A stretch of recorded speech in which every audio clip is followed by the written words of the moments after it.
community for Scholastic right now? Any title, tell me. Yeah. Where do I go?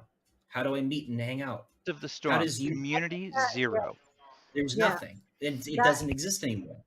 And it doesn't exist statewide. It doesn't exist school wide. It doesn't exist region wide. It doesn't exist nationally. It doesn't exist digitally on Twitch. It doesn't exist digitally on Discord. It doesn't exist through any form of skill based development. It doesn't exist on any form of skill based learning or just pure socialization and fandom. mm-hmm. Huge missed opportunity. You want to take their time and make it more efficient, in my opinion.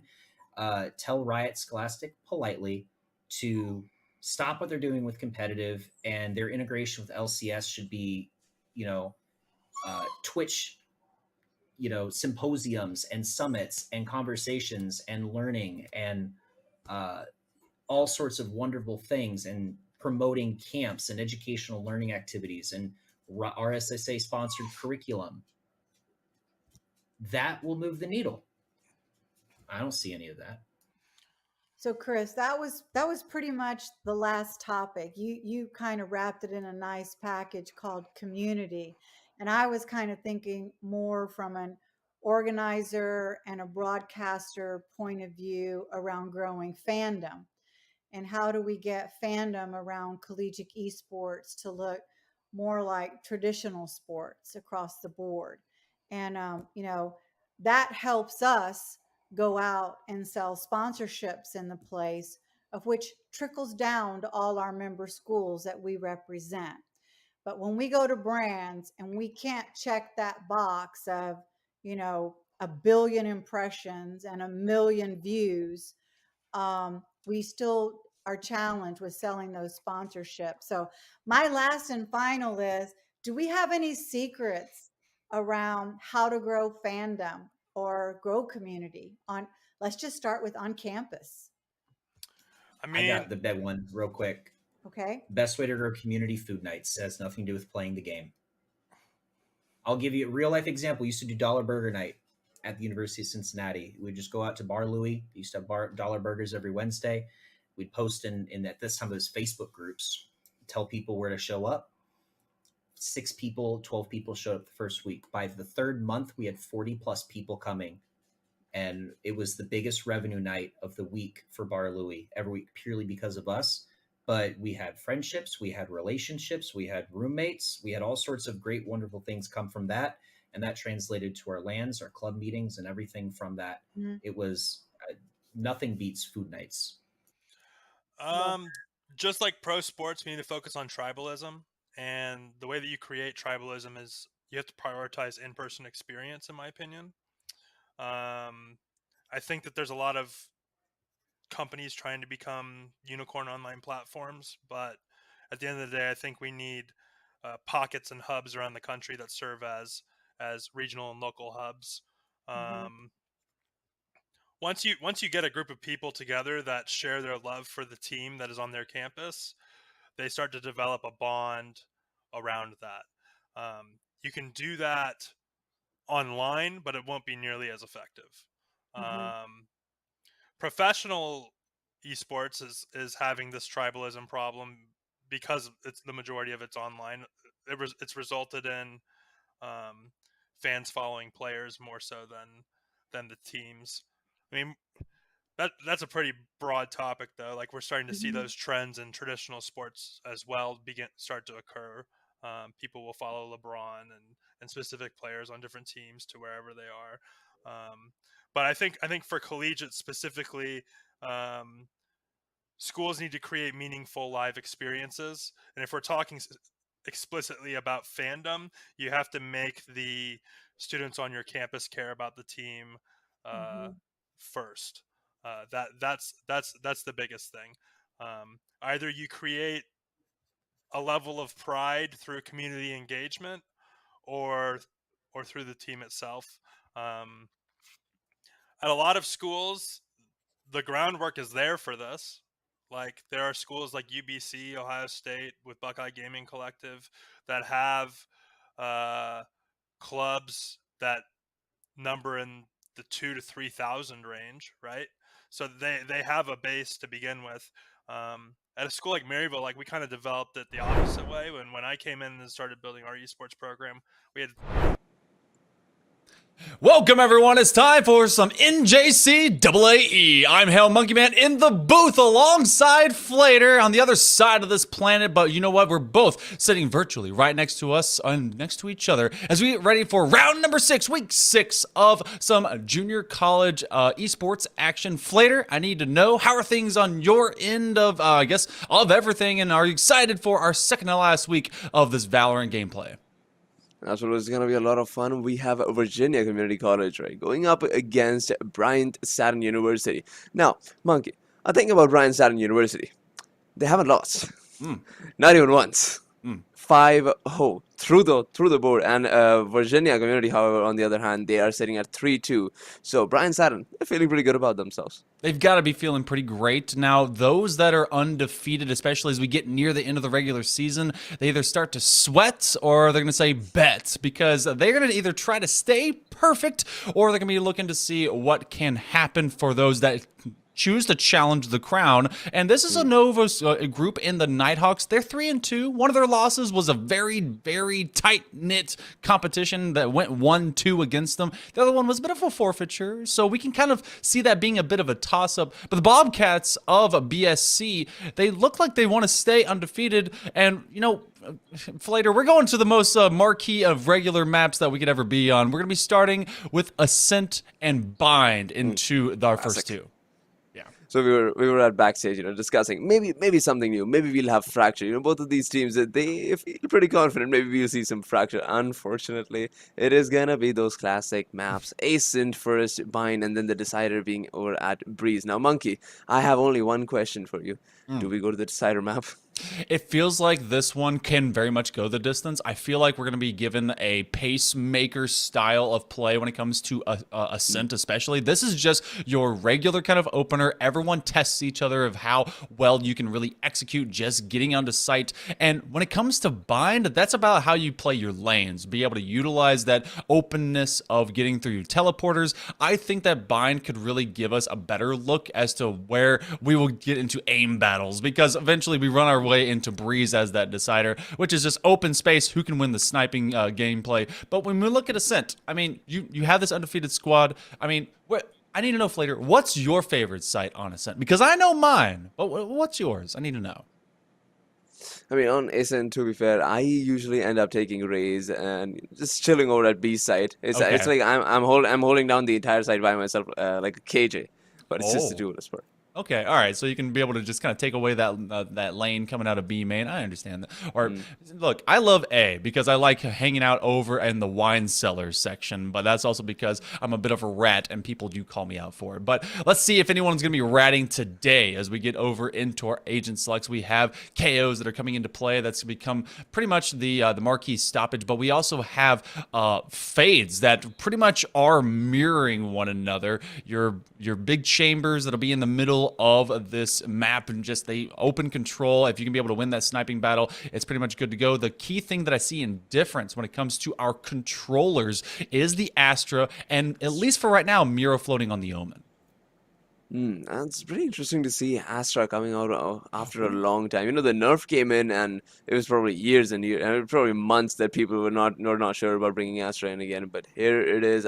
I'm seeing it in a competitive pool a lot of times now, so it should be fun to see how Esports Nova do with this kind of lineup. Yeah, and right now you're actually seeing BSC. They've traded off the KO to instead go over to the Sky. So I like that about some of that entry. We're actually going to be getting that differential between the controller and that initiator with that Sky and with the Omen, and opposite of them they're going to have the KO, which is going to try and shut down as much as possible with those null commands, and of course the 0-point knives, and as well as those pre-setups off of the stars of Astra. So can that be a better establishment to be the no fun police on the side of Nova and the Nighthawks, or will BSC and the Bobcats be able to run amok? We go into at least your first map of the day of this best of 3 between these two hot squads, and BSC, they would love to be able to stay undefeated through this first map. Absolutely. 6-0 going into the last week. They'd be feeling pretty good about themselves. But as we say that, the first round of this very first game is on, and we see the offensive side, that is BSC, slowly making their move towards A side. Now, what do you think about this early on? Would you want to take the first round towards A, or would you want to split it up? How would you do it? So coming in from this kind of attack, I do like getting more of open angles, which it's I know it's a kind of a weird light alleyway when it comes to A, but I like that work when it comes to KO. You can be able to get in there, at least shut down that early archway with that 0-point knife, and that is sussed out to at least see, all right, who's hanging out nearby on defense, who's maybe off and away on the back end from heaven. But one thing to keep note of is that the sky is way back in heaven, which means they can kind of pour guiding lights to blind anyone that's trying to enter from a pretty safe proximity all the way back behind that pretty paper thin but still existent wall. And it seems like they have done such a great job in holding down this entire A side. Not one has had the audacity to push in, maybe start an attack. Not yet, but they'll finally come through. A few utilities being traded out, reveals coming in. And as we say that, here it is, the first few peaks coming in. Here's Nunu. Already getting suppressed, still finds one. Already down to 2 players, make it 1. NVCC, they have been absolutely rolled upon. Okay, 1v2 here. Tiger Lover finding 2 as he enters side. 70 else to his name, so definitely a possibility of success. All comes down to whether he decides to stick to the side or he goes for the rotate. Alright, decides to stick for it, and Unholy. Not finding the headshot, but Miro is there to close this one out. Now, one thing that we did not mention really when it came to this kind of setup, there is the double initiator setup, but there's also 2 initiators and 2 controllers as the Viper is in play for Nova to try and utilize that toxic screen, really cut down some of these open lanes when they get onto site A. They were trying to be able to really cut off all those sight lines to Garden as well as further and deeper into heaven. This is going to be flipped over to B. They're going to try and test both sides. But Viper and Astra, 2 controllers sitting all the way on A just to say, all right, hey, we're here for a little bit more of that default, but looks like they're heading into more of mid-control. And with Classics design, I'm not sure what PSC could do here, to make this a challenging round. I mean, for sure, at max, get that economy down going to the 3rd round. Maybe have some more weapons going your way. However, the aim ability coming in from NVCC, it has been holding on strong, and it has been holding on even stronger, as it's already down to a 5v2. Make it a 5v1. Should be able to find one with this spray, but Miro is made of a brick stone wall there. Does not go down, and BSC go up by 2. And I do like that we're seeing the different uses of that toxic screen as well. You see how it kind of opened up a lane directly in and beyond Marketplace. They were allowed to get Raven's Buzz all the way deep down into CT for that defensive spawn point. And though they did find the likes of Cynical or just hanging out in the back end, really didn't give them much. They got to see him, and then they got dinked all the way by Unholy and dropped. But now this will be some better rifles in the hands of the attacking Nighthawks as they're going to try and press in through B, and they're going to try and get a little bit aggressive from the rip as Baratine is able to get Unholy. They've dropped him early, and we're heading straight on to point, but that's going to be Proda that's killed by their doppelganger. Oh, great flash coming in from the Omen there. BSC taking it down to a 3v2. All right, down 2 players. The defense now needs to retake this side. And, it's like you said, Monkey. This was a very risky play. Going for an all-out B push. Nobody on the split as well. Nobody on the flank. They did not get, and it worked perfectly for them. Tiger Lover there on the Phantom finds one. Can he get the second one? The perfect accuracy for this man. NYIT take their first round. And that's a great position of Nova. Whenever they did finally get onto site, they did have to sacrifice one after they were able to at least get kind of maybe a late trade in favor of the Bobcats. But they left one on that B main push, and if you do not clear that corner, you're basically inviting danger and a bullet into the side of your temple. So Tiger Lover, that Astra, will be able to have that cosmic divide at 5-2. They're looking pretty good so far for the night. Else is building up pretty balanced. You are 1 away on Nightfall for Proto for maybe being able to get back onto site. But we press again, they're starting to favor B. I'm sure in the post-plan situation we will see a lot of arcs coming in from either of the sides, but as of right now, like you said, B side might just be the way to go here. Smokes coming in. Unholy already all the way over at B main, looking to get someone. He does find one. Preda finds 2, and NVCC, they've been picked off 1 by 1. Tiger Lover, it's not going to work out every single time. BSC take the game right back. That turned into a flawless round really, really fast, and it's because the Nebula might have gone down to be able to try and protect them from this CT positioning, but everyone was sighted out when it came to the Haunt that just basically coated them in a highlighter, and everyone started dying almost immediately. So you do have that Viper's Pit that could be a post-plant hold. You also have the Cosmic Divide if you want to use that in tandem, a bit overt usage, but they're not really gonna have a lot of firepower on this one, Flater. They're gonna have all of one Ares, a Stinger, and then some Sheriffs to try and maybe to turn this into a weird thrifty round. Scrappy buy for NVCC here, and you know, I have been considering the possibility of having flanks, especially going towards B main here. NVCC, I mean, going full on out towards the B side hasn't worked out for them 50% of the time, and maybe having that flank could turn that number up. Cyantrix is going to beat that Prowler in a hurry, and it's Proto that finds a couple of heads. Cynical is able to do the exact same thing on the opposite side against Ravens. Oh my goodness, we just saw an ADS burst spray kill out of a Stinger. Tiger Lover, you are a genius somehow. The Ares is able to find more on Mount Olympus as they will send the sky straight back to heaven, but it is 1v2.5 as there's a lot of spray downs going through that dark cover. Baratine is just trying to get what value they can out of this kind of, well, you called it a scrappy buy. They've been able to at least get a couple kills, but that laser pointer finds its mark. Unholy, great headshot out of Perry there at the end, taking BSC scoreline up to 4. And it's like you said, right? Even with the scrappy buys, they were able to bring down the economy somewhat. But look at the treasury over at BSC. They have got money for days. I'm pretty sure they might just be good for even the first half. So we get to see there's a knife on each side. Ravens and Nunu, they are a step away from being able to have theirs, so there could be a lot of bursts on this next attack. Same to be said, Unholy is not going to be too hard-pressed to be able to go and find a kill. They're going to be able to get their tour de force here pretty early. This is a well that they're trying to be able to double up. I love the snakebite combination there, but the Guiding Light is actually going to play against them as they blind themselves. Baratine says that's an easy shot for me when you're basically dead as a doornail from the word go. And already stepping in your team is Viper Wall is not going to help you. Unholy, on the other hand, while we're talking about Viper, finds 2, shuts down NVCC's push towards B's side in a completely dominating fashion. So NVCC now the only opportunity they have is an A split or a full-on A long push. Here's Tiger Lover, we've already seen what he can do. Does he read this play? No, he doesn't. Manually comes in and puts him down.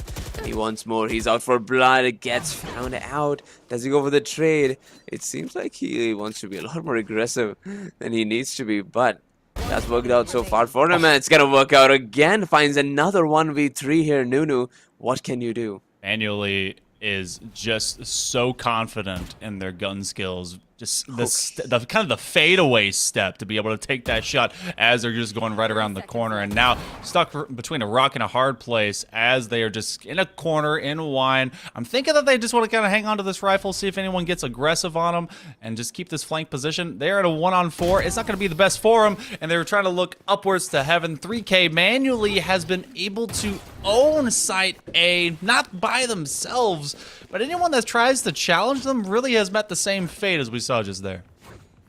And you know, it's classic Counter-Strike strats coming in from manually. You peek one angle, you find one perfectly fine, you don't find it, you go back one angle, you try to peek again and again until you're pushed right back to site. And every single time this man has been peeked upon, well, let's just say the opposite side, they were on the spectator mode after that. So we do it again. We're very much getting fuller and fuller when it comes to a lot of these ults. I want to see if maybe some of those nightfalls will be used offensively and or for retakes. You do have the null command that is up and ready. This is, again, more of a default as you have the Viper and the Astra, both controllers going on a smoky date out here in the wine cellar. The Haunt will identify Unholy, but they have an operator that's ready to put a new hole and chest cavity into anyone that wants to stand in front of it. And instead, Unholy will reposition into Marketplace, letting that marker fade.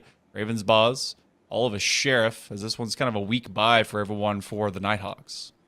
And everybody needs to make some kind of contribution here. No single individual play can get you sight anywhere. It can get you map control, sure, but going up against Vandals is going to be just that hard. And it seems like at A main, it might just be the hardest, considering you're going up against the Wrath of BSC. And eventually those rats will bite. Oh my goodness. They lined up for the double swing. Proto says, well, that just makes my job easier. I aim up, I aim down. Both of you drop to the floor. Baratine, pretending they left. Never ADS on that stinger. Come on, don't do that. Manually is just taking an easy stroll through the woods, able to put down any weird animals that approach him. And so far, the Nighthawks have been just birds, just being easily taken down. It's Flater. Right now, this is 6-1. Ascent is one of those kind of testaments to holding your nerve, and it's kind of that starter kit map. What have you seen at the start of this first half that just really has gone away from the Nighthawks and in favor of the Bobcats? I just see BSC setting up a statement for what's to come in the next few series. Even with Scrappy, we haven't even seen Scrappy bites for them. Every single round coming out from BSC has been dominated. They haven't had to go to any kind of an eco here. Now NVCC, now with this ult, might have something in store for us. Well, not for long. Miro does already put him down. This Viper, this Astro Wall could be useful, but we have to see some more plays coming in from this team. Some kind of an offensive play. Here comes Barry. That ult could be very useful. Few trades coming in, taking us down to a 4v3 here, side under control, but Heaven is a very risky position. Here comes Manuel, already taking down the Viper. They're almost taking down the second one. Well, it's 2v2. Monkey, what do we do? This is a very expensive possible second round win. It's gotta be, where in the world are these players? You got to play a bit of hide and seek, walking through the nebula, and Holy's gonna have to press out of them. They actually find him as Miro's able to get at least one Tiger Lover, though. They owned it with the Cosmic Divide. They were able to press them all the way to heaven. They used the Viper's Pit to be able to hold the site, the Nightfall to deafen anyone that was approaching them, and the Null Command to let them on in the first place. 4 ults. 4. You have 1 Tour de Force now ready. Cyantrix has to start finding the mark. They are 1 and 8. That is a lethality that must be found in these forthcoming rounds, because it is 5 ults for the Bobcats, and they've been strong without having to use any of them. Yeah, it's just like they've been walking into their crosshairs without some kind of early smokes, early flashers, and everything. And if they go for the ults, and the retakes are going to be a lot more easier. So definitely, anyway, NVCC, they need to count their cards. Here's Proto, already has the ults in hand, using some of his early utility. Well, Cyantrix find him. The early peek coming in from him, but Proto still finds one. Gets traded out immediately. Great pick there by Cyantrix. However, things are going to get calmed down over at B main. Here's Ravens. This is what I was talking about, right? The flank should definitely be coming in from the mid side, and this is what's going to give them B side here. Fragment's also going to have to push out manually. Manually is taken out, and so that's one of their biggest killers that is now taken off of the field of play. Miro is hanging out very, very close with Nebula, kind of shrouding them right now. You have 2 defenders that are going to come to the top side of Marketplace as that Astra is hanging out right next to them, but it's a trade. Cynical is able to at least get Tiger Lover, who came in clutch the previous round, into this 3v2. The retake is going to be a bit tough. Everyone is on site, holding tight behind the house. As you come onto B, the Seekers will be able to find him, and so will the Bullet, and its name is with Miro. Nothing you can do alone in this 1v3 here. Jemical, the flash comes in. Alright, does look to find one. The spray takes a little too much long, but he almost gets the third one as well, and it's a really good, commendable try coming in from Jemical there in that 9th round. 6-3. BSCVA is still up by 3 rounds in this half. Okay, and this is good recovery. You need to at least turn this in. I mean, this will at worst be a 9-3 now for the Nighthawks, and I mean, I can see this one kind of turning into an 8-4. You have a lot of great ults still remaining. You're going to have a Blade Storm that will get used into this moment. They will not buy up. They're going to try and maintain a huge bank of credits for manually Unholy. I think they're going to also use that Tour de Force. It does look like someone bought over. No, they did buy themselves for that Vandal. So there is now another Tour de Force on target. Where is this going to land? On top of the house? No, into that back corner to try and take away that positioning on the opposite end. Right. But they don't really get much, and the attackers are starting to wane. And on the defensive side here, BSCVA, they have completely given away sight on the classics in hand. Alright, no, never mind, there's the big gun. And NYIT now look to retake, rather BSCVA now look to retake. They got plenty of time here. Let's see what they do.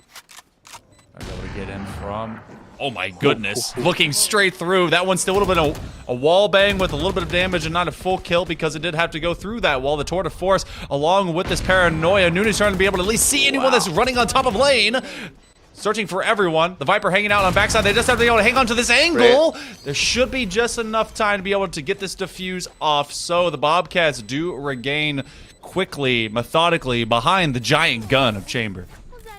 Great retake, and especially that paranoia coming in from Omen, absolutely crucial for Chamber's success. They're finding that close angle peek towards the man and the shotgun sitting close by. It was necessary, and they were able to pull it off quite well. And like you said, it could at worst be a 9-3 for NVCC. I feel like it all comes down to how they perform in the pistol round there, because if the pistol round doesn't go their way, this is gonna get more than impossible. Yeah, it's not going to be too great. I mean, you have a lot of money. They can basically buy forever. You still have a Blade Storm from the side of the Bobcats, BSC, Bryant, and Stratton. They have that Blade Storm on manually. They've got great guns in their back pockets right now. It's Sheriffs in a dream when it comes to the Nighthawks, and they're trying to be able to play this default with, again, a favored lean to A. They've given up a lot on B.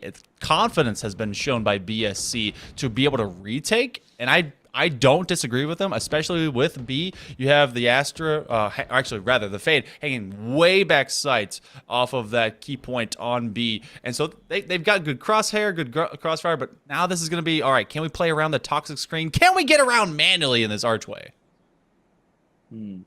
No mid presence over at A side, so this is going to get a little more hard for NVCC as they once again look for a full-on push from A main. And here's Manuel. We've already seen what this man can do, and he doesn't want to go down. He hears 3 people heading towards him, and all he wants to do is rain down fire. So far, there comes support, and look at that.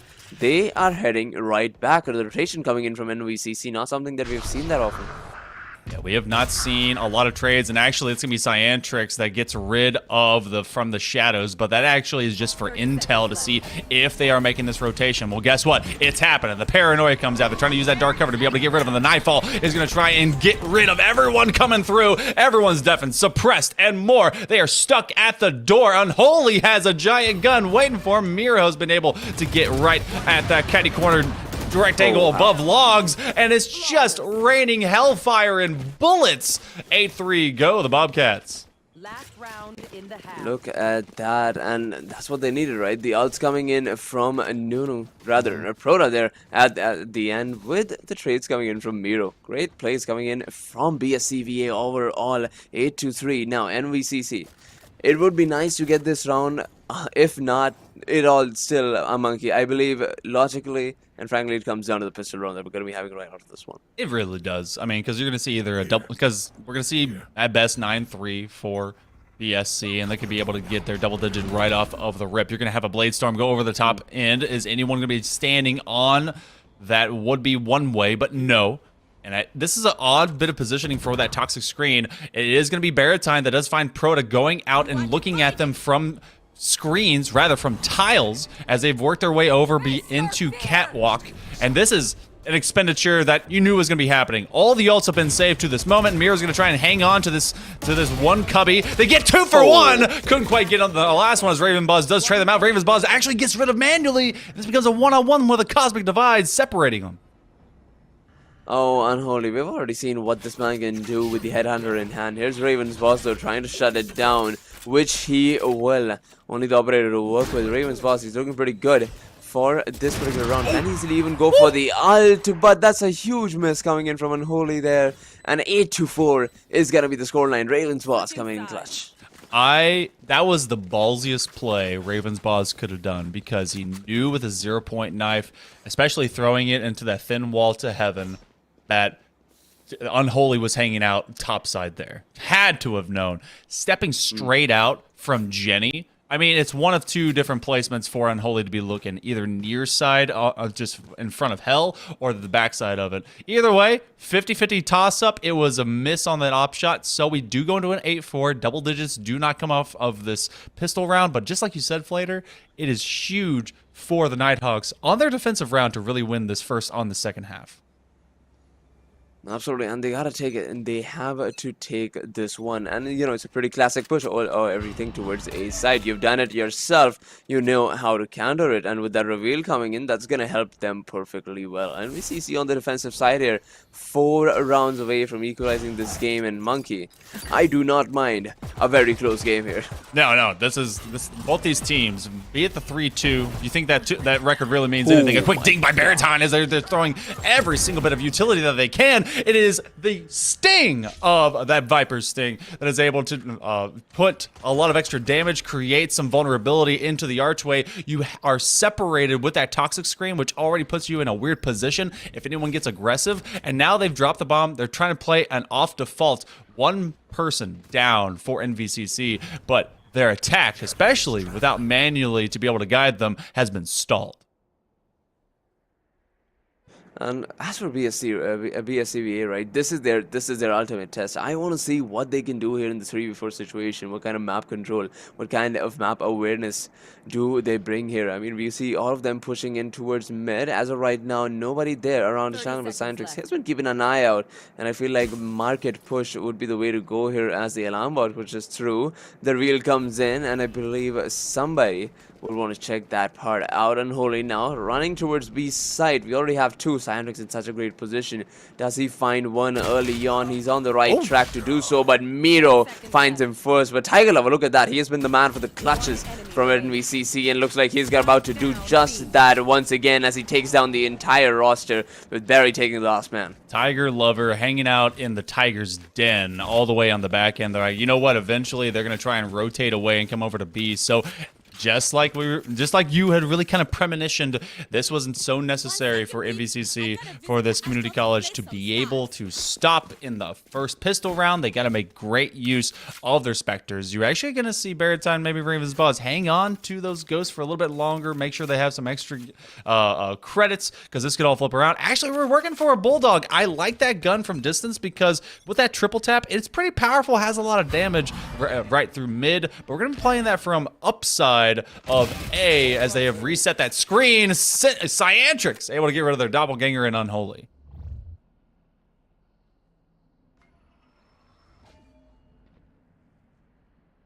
This one's become a lean over into Catwalk. It's a single run. Nunu says, I need some help. So they do put up the toxic screen. It's not going to be a entry for free to be able to make it over there. And as we actually find that one route, they're going to be slowed down and decayed. No one's going to press out to try and go meet them, but this is Frenzy in a Dream to try and be able to meet the spray of bullets. The Dark Shadow does go down. A Haunt to be able to identify them. Oh, but they didn't recognize how quickly that Tailwind brought them straight into harm's way. And look at that, it's trades coming in left and right here with BSCVA down to 2 players. Miro, like you said, the the Bulldog, which was CSGO, can do a lot of damage here. Does he do it though? No, walks right in the line of fire. Very unfortunate. Jimmy, last man alive. Can you do anything with the Classic? It's going to be very hard to actually pull something off here, and that is going to be the case. NYCC 2 rounds away from equalizing it out. So this has been so far, whenever we got to see them play kind of deeper and deeper into that first half, BSC was very working well when it came to utility combinations. We had them working with those paranoias, with just being able to get kind of blinds working off of one another. That hasn't been true for these first couple of rounds, as it's been a nice defensive posture for Nova, but now they're going to be tested. You do have a Phantom on the field in form of Baratine, who is, I think, their highest ranked player. Nunu's going to be at that weakest margin, as they do have a half shield, and this one seems to be a bit more of a push into B. They have a Prowler that's identified Cyantrix is holding that tight angle, and there's a lots of util that's trying to deny them on the point of entry. Absolutely, another crucial round here for BSCVA. They have been losing a lot of them, and with the guns in hand now, they gotta do just that one more time. Alright, we see manually pushing in first, trying to find somebody early on. Hasn't found somebody yet, but it seems like he'll just go and find Nunu. Puts him down. Side a bit under control, but the entire Ratha defense still running around in the B side. And look at that by Raven, playing such a patient game. Cyantrix in a not so great position anymore as Miro puts him down. Trades coming in all the way through, with Jimical finding the last 2 players, and BSCVA take their very first round of the second half. Which is key because they did not want to allow any extra momentum to be gained for the Nighthawks. And right now you do have pretty much a couple per side that are just all of 1 step away from being able to get their ults. We're a step away from the shadows, as well as the Blade Storm on manually, who really didn't have to use it in the first half, but they may get a lot more aggressive to be able to lead the charge for that. On the other side, you have the Cosmic Divide as well as the Viper's Pit, which can play for huge denial weapons and tools for the defense of the Nighthawks. But this is more of a run it down style going on to A, and this is going to be their full gun round. Let's see how this all ends out. This is like power versus power, and honestly, in the first half, we saw that be in favor of the Bobcats. We've got a Blade Storm on our hands. And it just seemed like NYCC should be able to take this one. We see manually on the ult, they're just waiting for the smoke to fade out. And as of right now, we got the Astra and Fade holding on over at A side and A Haven and A short respectively. Unholy, it all comes down to when he decides, but this timing needs to be crucial. Seems like he's gonna head right back, but the presence is there, and you always have to look out for that presence.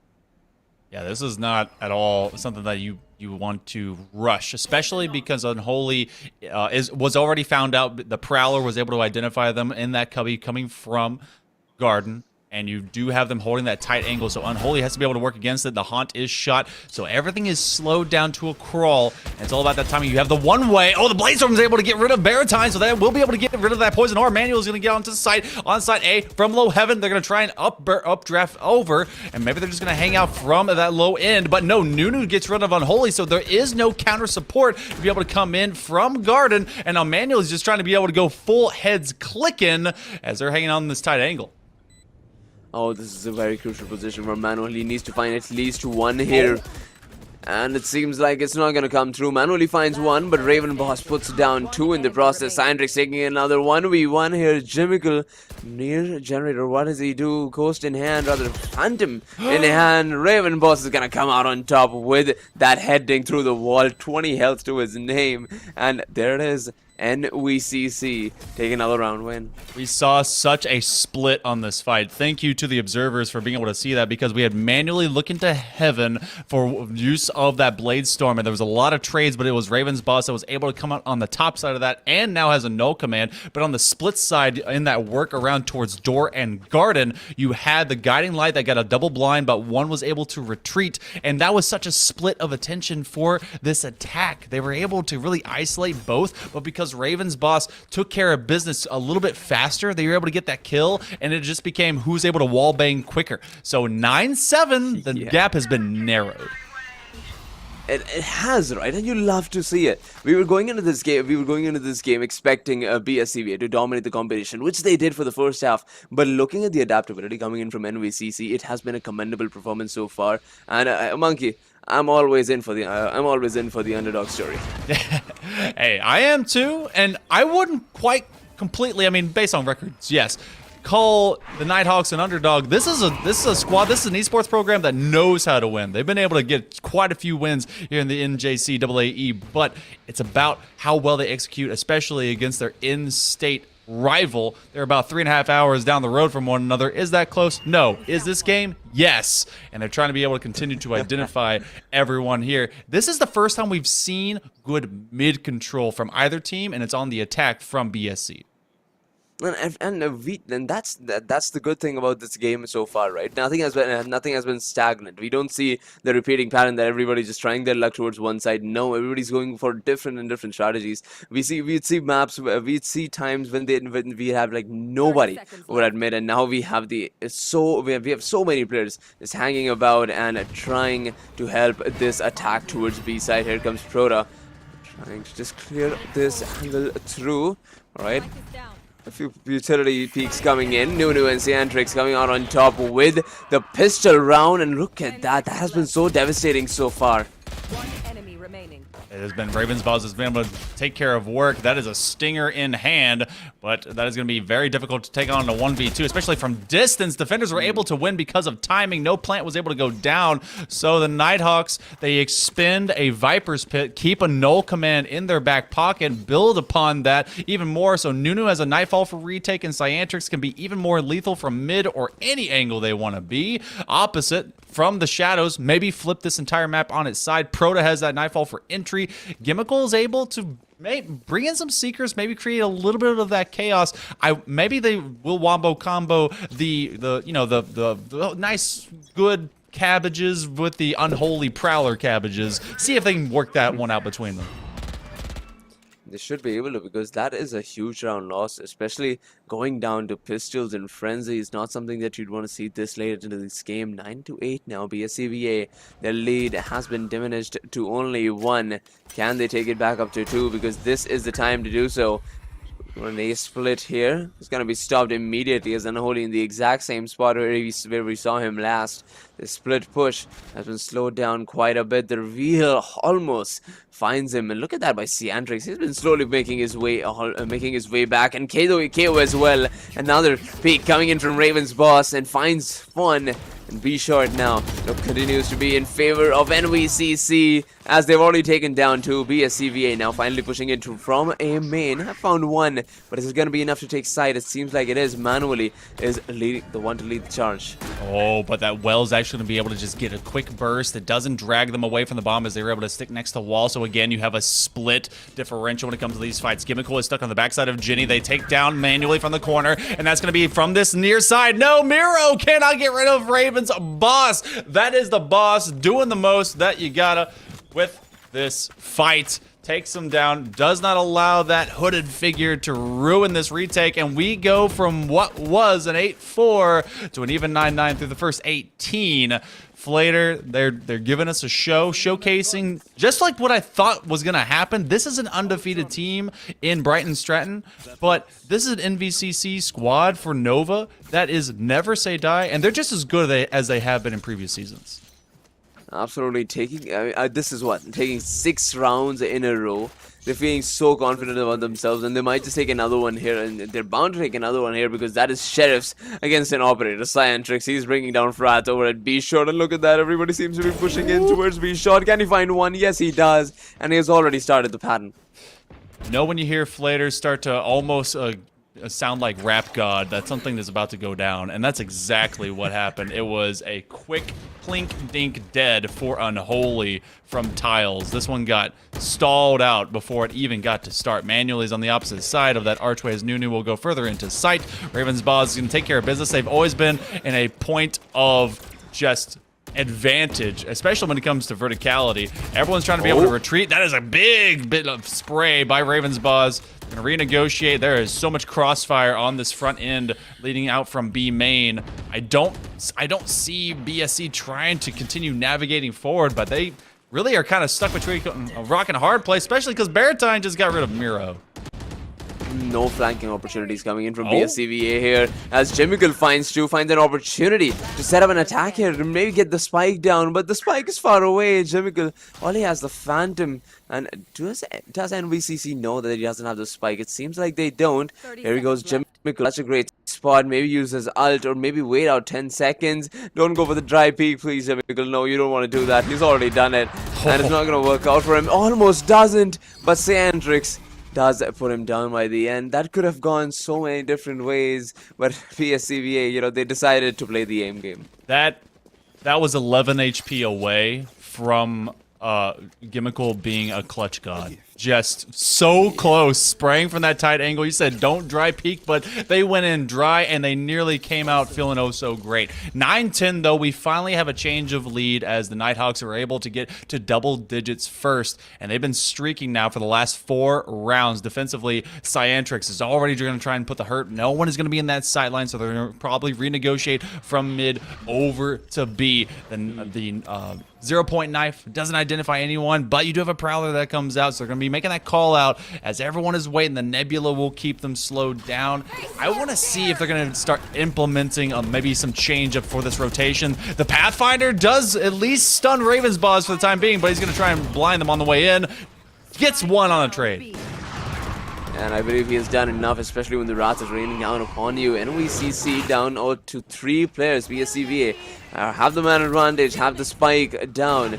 This should be a little easier, but look at that. We have NYIT now slowly pushing in. Sandrix has found one, Nunu with another. The flashes and the cohesive gameplay coming in from this game has been what's scary in the second half, and it's gonna be continuing to do so, as with 3 players, 3v4, they made it a 3v0. No sacrifices coming in from this roster as they're up 11 rounds. Hit him with the /FF spray. That is some big time ish getting spoken out there. Oh, that is good. Okay, so up to 11, 5 in a row. They've been able to get 7 of 8 second half rounds here, Flater. This is confidence for the Nighthawks. They've let 1 go through. 1. And an Odin, are they actually going to buy? No, they're okay. They're just flexing a little bit. But this is do or die time right now if you want to be able to take your map. This is the Nova pick, but BSC, they started off so well and it's all just gone wrong. Get out of my way.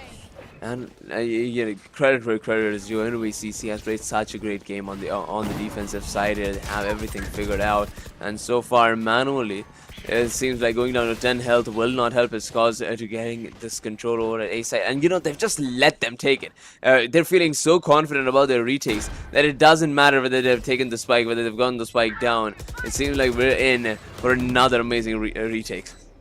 Both Nightfalls got used before. The Cosmic Divide is actually going to be able to break down that they either they're going to let them on for free or they're going to have to hide inside the boathouse. That operator is directly in front of Miro. Actually, no, they all start to drop. Trying to be able to find him with a headhunter. Cyantrix and the gang will be able to get him with all of a little bit of health. 3 HP in a dream for Ravensboss. They'll be on match point heading into the next one. Through the first 21, the Nighthawks put themselves in a great position for victory. And just like you said, they allow them to come into the house. They've made a guest room for them. They say, you sit right there, but we're pulling the curtain over you. Now we've got a tour de force. Now we've got match point. Now we're feeling pretty good about being able to run this one the rest of the way. And this is the kind of confidence I need in my Valorant games, but unfortunately, my teammates. It's just all my teammates. It always is, right? It's not us. Absolutely. Not never us. Look, we are Never us. We are Radiance at heart. Just because it says silver doesn't mean it's true. Okay? Not in Rocket League, not here. Always the teammates. Well, we got dual operators in the Tour de Force, 1 straight operator with Tiger Lover that puts it through the chest of Manually. There are no sages, no revives, no do-overs for Manually, as they're going to have to watch from the stands. That kill is going to set them up for this round win already. Unholy on the flank here needs to get at least someone, because otherwise it's a full-on push towards one side, and we've already seen how that goes. The Viper is going to do so much. Cyantrix, the more patient chamber, finds Unholy there on the mid-rotation. Now everybody pushing in towards a shot. Vandals in hand. One final opportunity for BSCVA to make a comeback in this game. Now, those operators are great, but you have to have open angles to be able to use them. Oh, Nunu is actually new to the fadeaway step to be able to make that shot, as the Poison Orb will turn this into a one-way. Will they be able to get that route? They don't quite get there, as Miro's able to TP out of it, so they no longer are suppressed. You do have that mid-control, as Ravensboss is just kind of sighting down this duel between Gimmickle and Proto. Will they be able to make any use of this outside archway? All 5 alive for Nova. This Annandale College looking pretty strong. You have that power strafe as Nunu steps up into the dark cover. Oh, but it's going to be Barentine that's able to get rid of Proto. Barentine finds another in Miro, and it's 1 versus 3. You got 12 seconds to go. You have to use your Seekers. Got to run it down. The bomb is right in front of you, and there's just a spray of damage coming out from the Viper's pit. You got to be able to get that kill. They run out of bullets. They run out of time, and it's going to be Nighthawks that take map number 1 over the Bobcats. Oh, so unfortunate there at the end. As Jemical, there is nothing you can do. All you can see is just watch the timer go down. Hope to get that kill onto Omen in the ult. And unfortunately, neither of those situations worked out well for him. Feel so bad for Jemical there at the end of the round. But, NVCC, they have earned this game in every right. Yeah. No matter what happened. Yeah, please go ahead. I mean, it was a wild match. This one 8-4 in the beginning. This honestly looked like a runaway train flater whenever we saw the Yeah. Bobcats being able to bring in that first half. But what a comeback for the Nighthawks, and they only dropped one round in that second half. That was beautiful. Amazing performance, and we got another game right on ahead of us. I believe it's gonna be on Bind, so a lot more controlled plays, spatial plays, and that's gonna be fun. We'll see the strategies being pulled out from both of these sides. The aim game is gonna be subsided, but it's not gonna get extinct. We're going to be back in just a moment to be able to see more Bind. If you want to see how teleporters go in the future, we better stick with us. We'll be back in just a moment.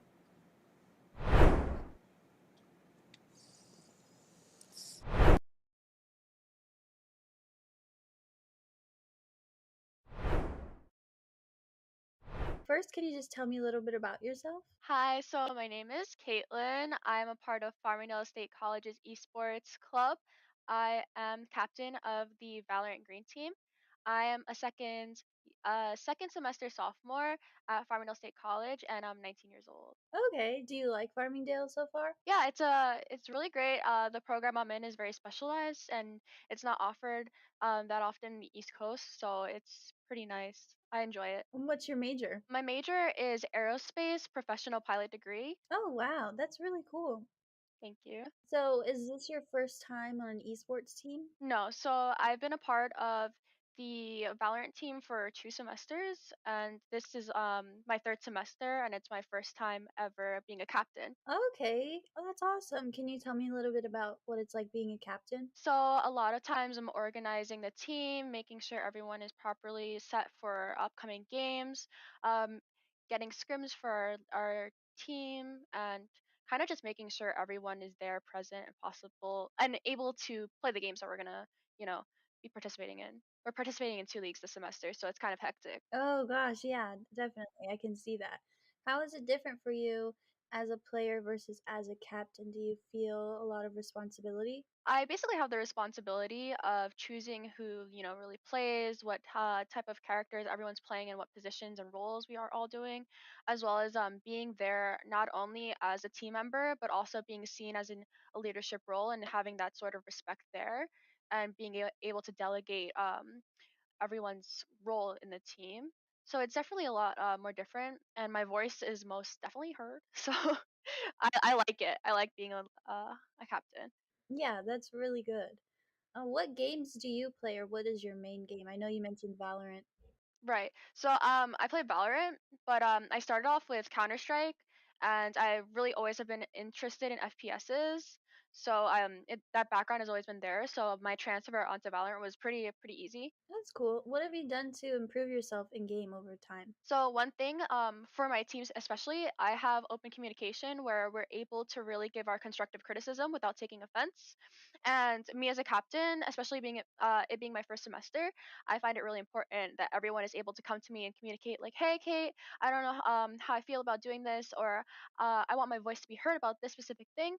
And just basically taking into consideration everyone's voice and having that open line of communication is really helpful, and that's something I find really important. Okay. Do you carry that strategy into your everyday life as well, would you say? Yeah, communication is really important to me, especially in aviation with crew members. You're always trying to communicate properly and efficiently to get the assigned goal completed, and that works in video games as well as in aviation. So um, I feel like it transfers very well, and I put my 100% effort in everything I do. I put 100% in the team, the leagues that we're participating in, communicating with opposing teams that we might be going against. All those things, I take it really important and can transfer very well into everyday life. Can you tell me a little bit about what you think about CECC and just competing in general? It's a lot of fun, and we're so grateful for the opportunity to participate. And this is something that every single member of our team has said. We've never had the opportunity to really compete in a fashion where it's not only fun, we're able to make friends, talk to other people from different schools. It's just an amazing opportunity and something we would love to participate in the future as well. Yeah, we're really happy you feel that way. When your team is competing with other teams, are there any specific teams or schools that your team kind of looks out for? I think we all have the mentality of it doesn't matter who the other team is. We're gonna put 100% effort, and we're going to maintain our mental, even if the other team is full of radiance. It's not something we're gonna keep in mind because we will be able to beat them. Fingers crossed. Definitely. Yeah, that's a really good mindset. As you probably know, March is Women's History Month, and you being a woman in esports, how do you think that has an effect on esports? What does it mean to you to be a woman in esports and as a captain? Just could you talk about that for a little bit? Coming into being a woman in aviation, which is already really a niche type of thing, especially women in video games, things like that. It's just we're kind of the minority, and keeping that in mind, a lot of times you have to represent yourself properly because you are representing such a small community. So I feel proud and honored to be a part of the women's in aviation as well as being a woman in esports, and it's a lot of fun, and just understanding that us girls are here too, and we're as good as everyone else, and that we have the opportunity to be a leader in esports, and that we're equal to everyone. It's really important to keep that in mind because we're here even though you might not see us too often. I know you said as captain your voice is heard, but when you first started to be a captain, did everyone take you seriously being a girl? Was that respect there, or did you struggle with that? So I would say initially when I first got on the team, I was put onto a support role, and everyone knows that women normally play healer when it comes to going into any game, and now I'm playing more of a controller based or sentinel, which is very crucial for holding down sites.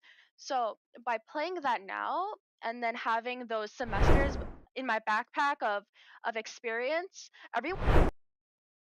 Welcome back, everyone, to the NJCAAE action here, week 6, as presented by Esports U. I'm Hail Monkey Man in the booth alongside Flater, and in case you guys didn't see the previous match, how dare you? Well, guess what? Part 2 of it is coming up. It could have a part 3 with how well both these teams are playing, but Flater, that one just flipped on its head, dropping all of one round in the second half. The Nighthawks currently leading the series.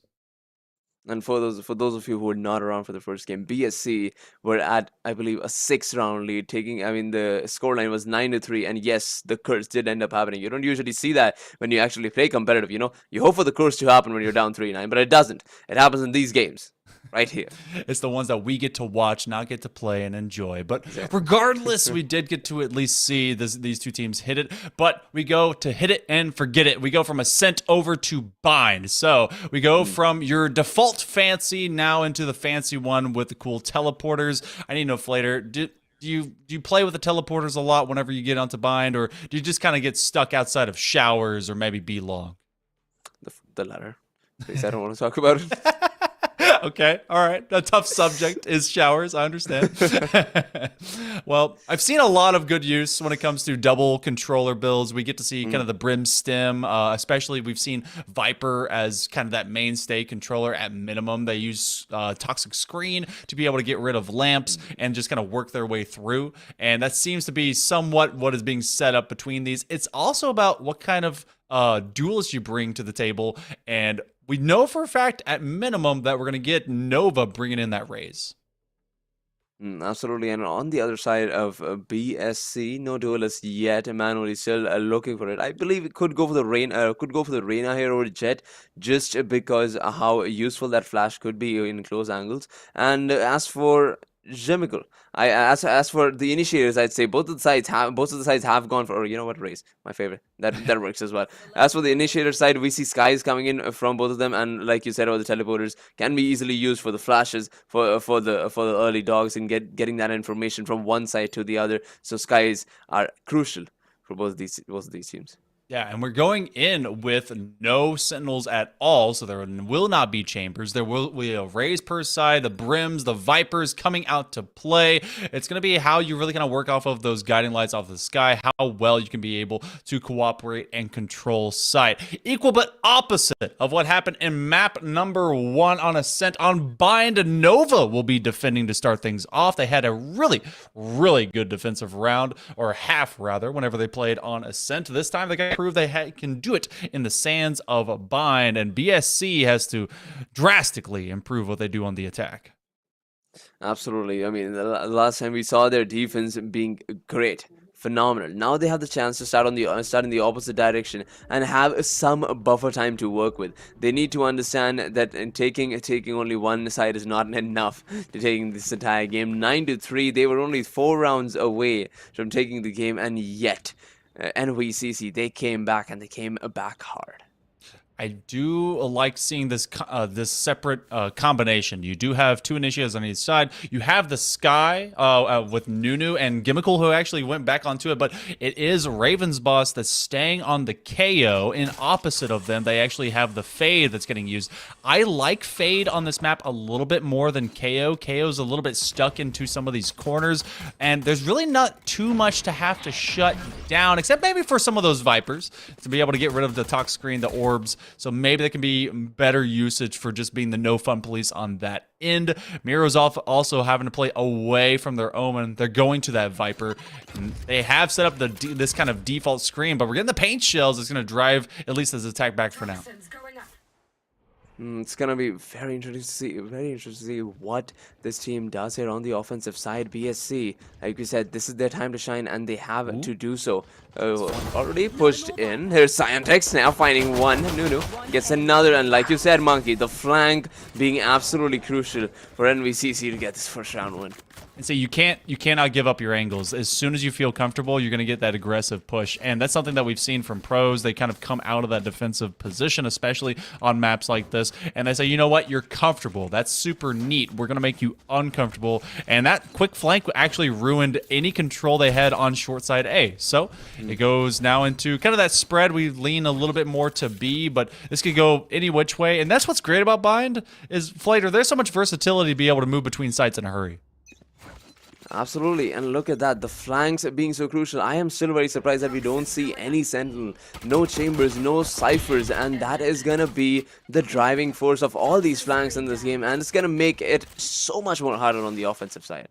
Yeah, there's not a lot of anti-lurk built into either of these teams. There's just full active, all right, must see, must defend, but also a little bit of passiveness work with that as you do get those screens. It's a great step out from Garden as Nunu's able to at least get rid of Unholy and able to find 2 as they get some good value out of that Bulldog. Miro left alone with all of 33 HP. They are swinging that big long knife saying, all right, come and get me. I'll knife any of you. Knife fight at mid, right? 1v5 here as Miro, not much you can do except for hoping to bring down the economy of NVCC, but already down to 33 health. I'm not sure he'd be able to just that as Nunu comes in and puts him down to the ground, and we head into the 3rd round where BSC will be on the guns, and they'll have one more opportunity before this turns into an absolute blowout for NVCC. And Nunu's looking really good right now. They've just held their position, been very disciplined. I mean, they have a bit more power when it comes to that Bulldog, especially. It's a bit of a slower spray, but those are slightly more damaging and full metal jacket type bullets. Really haven't been able to see much value. Manual, love that jet, but just, you know, the raises will eventually come back. So we'll see how everything does play out. Nunu, if you heard me, I'm so sorry. You are one of my favorite League of Legends champions, okay? I believe in you, and you've proven it so far. So far, so good for NVCC, but here in the 3rd round, their patience is going to be tested because BSCVA currently on the guns. It doesn't matter. Nunu says it doesn't matter. Even on the Bulldog, he finds another one. This is a massive improvement for Nunu, as they did go 8-21. Look, I'm not talking smack. I'm just talking facts out here, Nunu. But doing great so far. At this point, 2-0 is kind of holding up well, as even with those rifles. Cyantrix is going to try and step out. They're able to, not quite get that spray down with Miro, who does step up into the fray. And this attack is now starting to find a lot of value, especially as this guy is left with only 1 HP. And Perota gets rid of Tintom. Shout out Tintom for the birthday that, you know, hopefully they're trying to be able to find that birthday dub. Absolutely, but so far it seems like BSCVA, they'll finally get their very first round win. Very time on the Vandal should be looking to save this one, and no I don't think there is the option of peeking and trying to go for exit frags here. Alright, maybe that one, but he can't get too greedy, right? Okay, you know, as I say that, imagine he gets this 1v3. I mean, I've seen tougher positions. I've been in them. I haven't won them. Beartime is thinking better of it. They're like, you know what? Vandal sounds pretty good. This was their upgrade round because the next round is going to be real rifles, and Beartime basically was given a nice early gift themselves. They're actually going to try and defend themselves with a poison orb, denying sightline from outside of hookah. They're trying to survive with this rifle as best they can. You actually get Gimmickle, who's trying to be able to get them, and they know they're in Iron Hall on that U-Haul bend, and now that actually is going to give a bonus of credits over to Beartime. Absolutely, and he can actually use that to spend some time, spend some money on his teammate. And yeah, as we all know, the money can be a huge factor in this particular map as well, because no matter where you are, especially in this map, up close and personal, Vandals against Classics, you're not winning 95% of the time. No, and Manually is in a weird position. They don't actually had bought up in one of those previous rounds, and so it is now kind of a step backwards. It's quote-unquote real rifle round right now, but it's Proto that's able to get rid of the birthday boy. Tin Tom is going to take a seat on their butt and wait for everyone else to have some cake. Proto's going to use a nightfall and try to be able to suppress everyone as the Prowler goes in, finds around the corner. Quick deflection, a lot of utility. They're able to get a fast route, but you have more paint shells that's trying to be able to deny them. Proto steps into the fray. Unholy's able to get a wall bang, and they take care of business, get on the side. They're going to make this plant. Looking to make this plan right now, which they will. Side completely in under favor of BSCVA, and it seems like NVCC, they're going for the save. A 3 versus 5 save, not something that you'd see much often, but I believe that is the right play to make here. ESC. And they able to hang on to this site. They were able to get the one previous. Beartime is actually all the way on the opposite end. You know what? They've decided they're actually not going for it. This is a full let. They want to be able to hang onto their rifles. They want to keep this power scaling in their favor, build themselves up a bank. They've got an operator to defend, and they're going to hang on to it for their dear life. The guiding light does identify that Cynical is, or Cyantrix rather, is at that long distance point in that U-Haul. They knew that they did not want to give up this operator. That was a big investment on this weapon, so they protected it, and they're going to let this one go 2-2.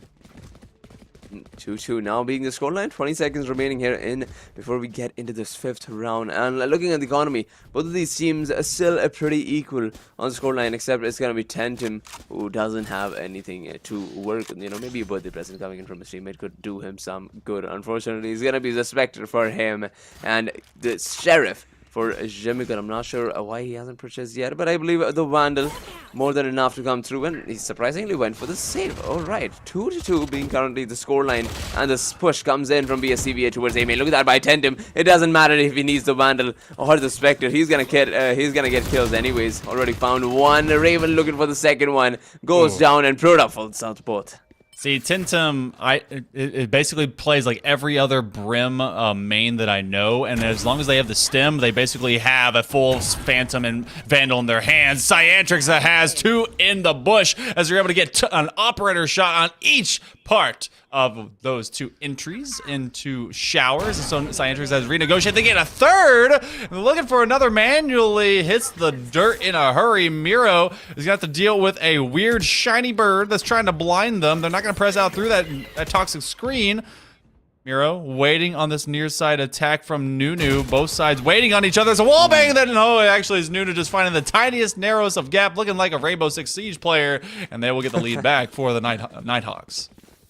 Mere losing patience first, not something that I mean you'd want to do in a 1v3, but considering that it was a pretty hopeless situation to begin with, both of these sides, both of the outs being covered by the offensive side there. BSCVA take their 2nd round victory after a decent while, but still guns all the way through for both of these rosters. So this has been another power round. Gimmickle and Manually left without kills right now. It's been all Proto on the offense for the Bobcats of BSC. Haven't really been able to find much, which is weird because it was Manually that was so good on that jet when we were on Ascent, as they were basically being fed bodies to be able to put bullets into. It's not the same narrative being sent around here. Quick guiding light strike. They do get a blind, but that is a quick trade as Unholy is able to get rid of Nunu, who has been a powerful player. And back end, Proda is taking care of his Tentom. Will be able to go to safety's edge all the way here in U-Hall, and they will back up and let some of this attack come to them. And have the ult to work with, so it's going to be very easy to take that side to themselves. Unfortunately, it seems like with this flank coming in from Miro, that's going to give them the opportunity to push in towards A side. Look at that off push, and that satchel is going to do him so good. Miro unable to find one all the way down to this 2v3 here. Unholy going to get the spike down, which he does right now. 40 seconds remaining here manually. It all comes down to what he does right here.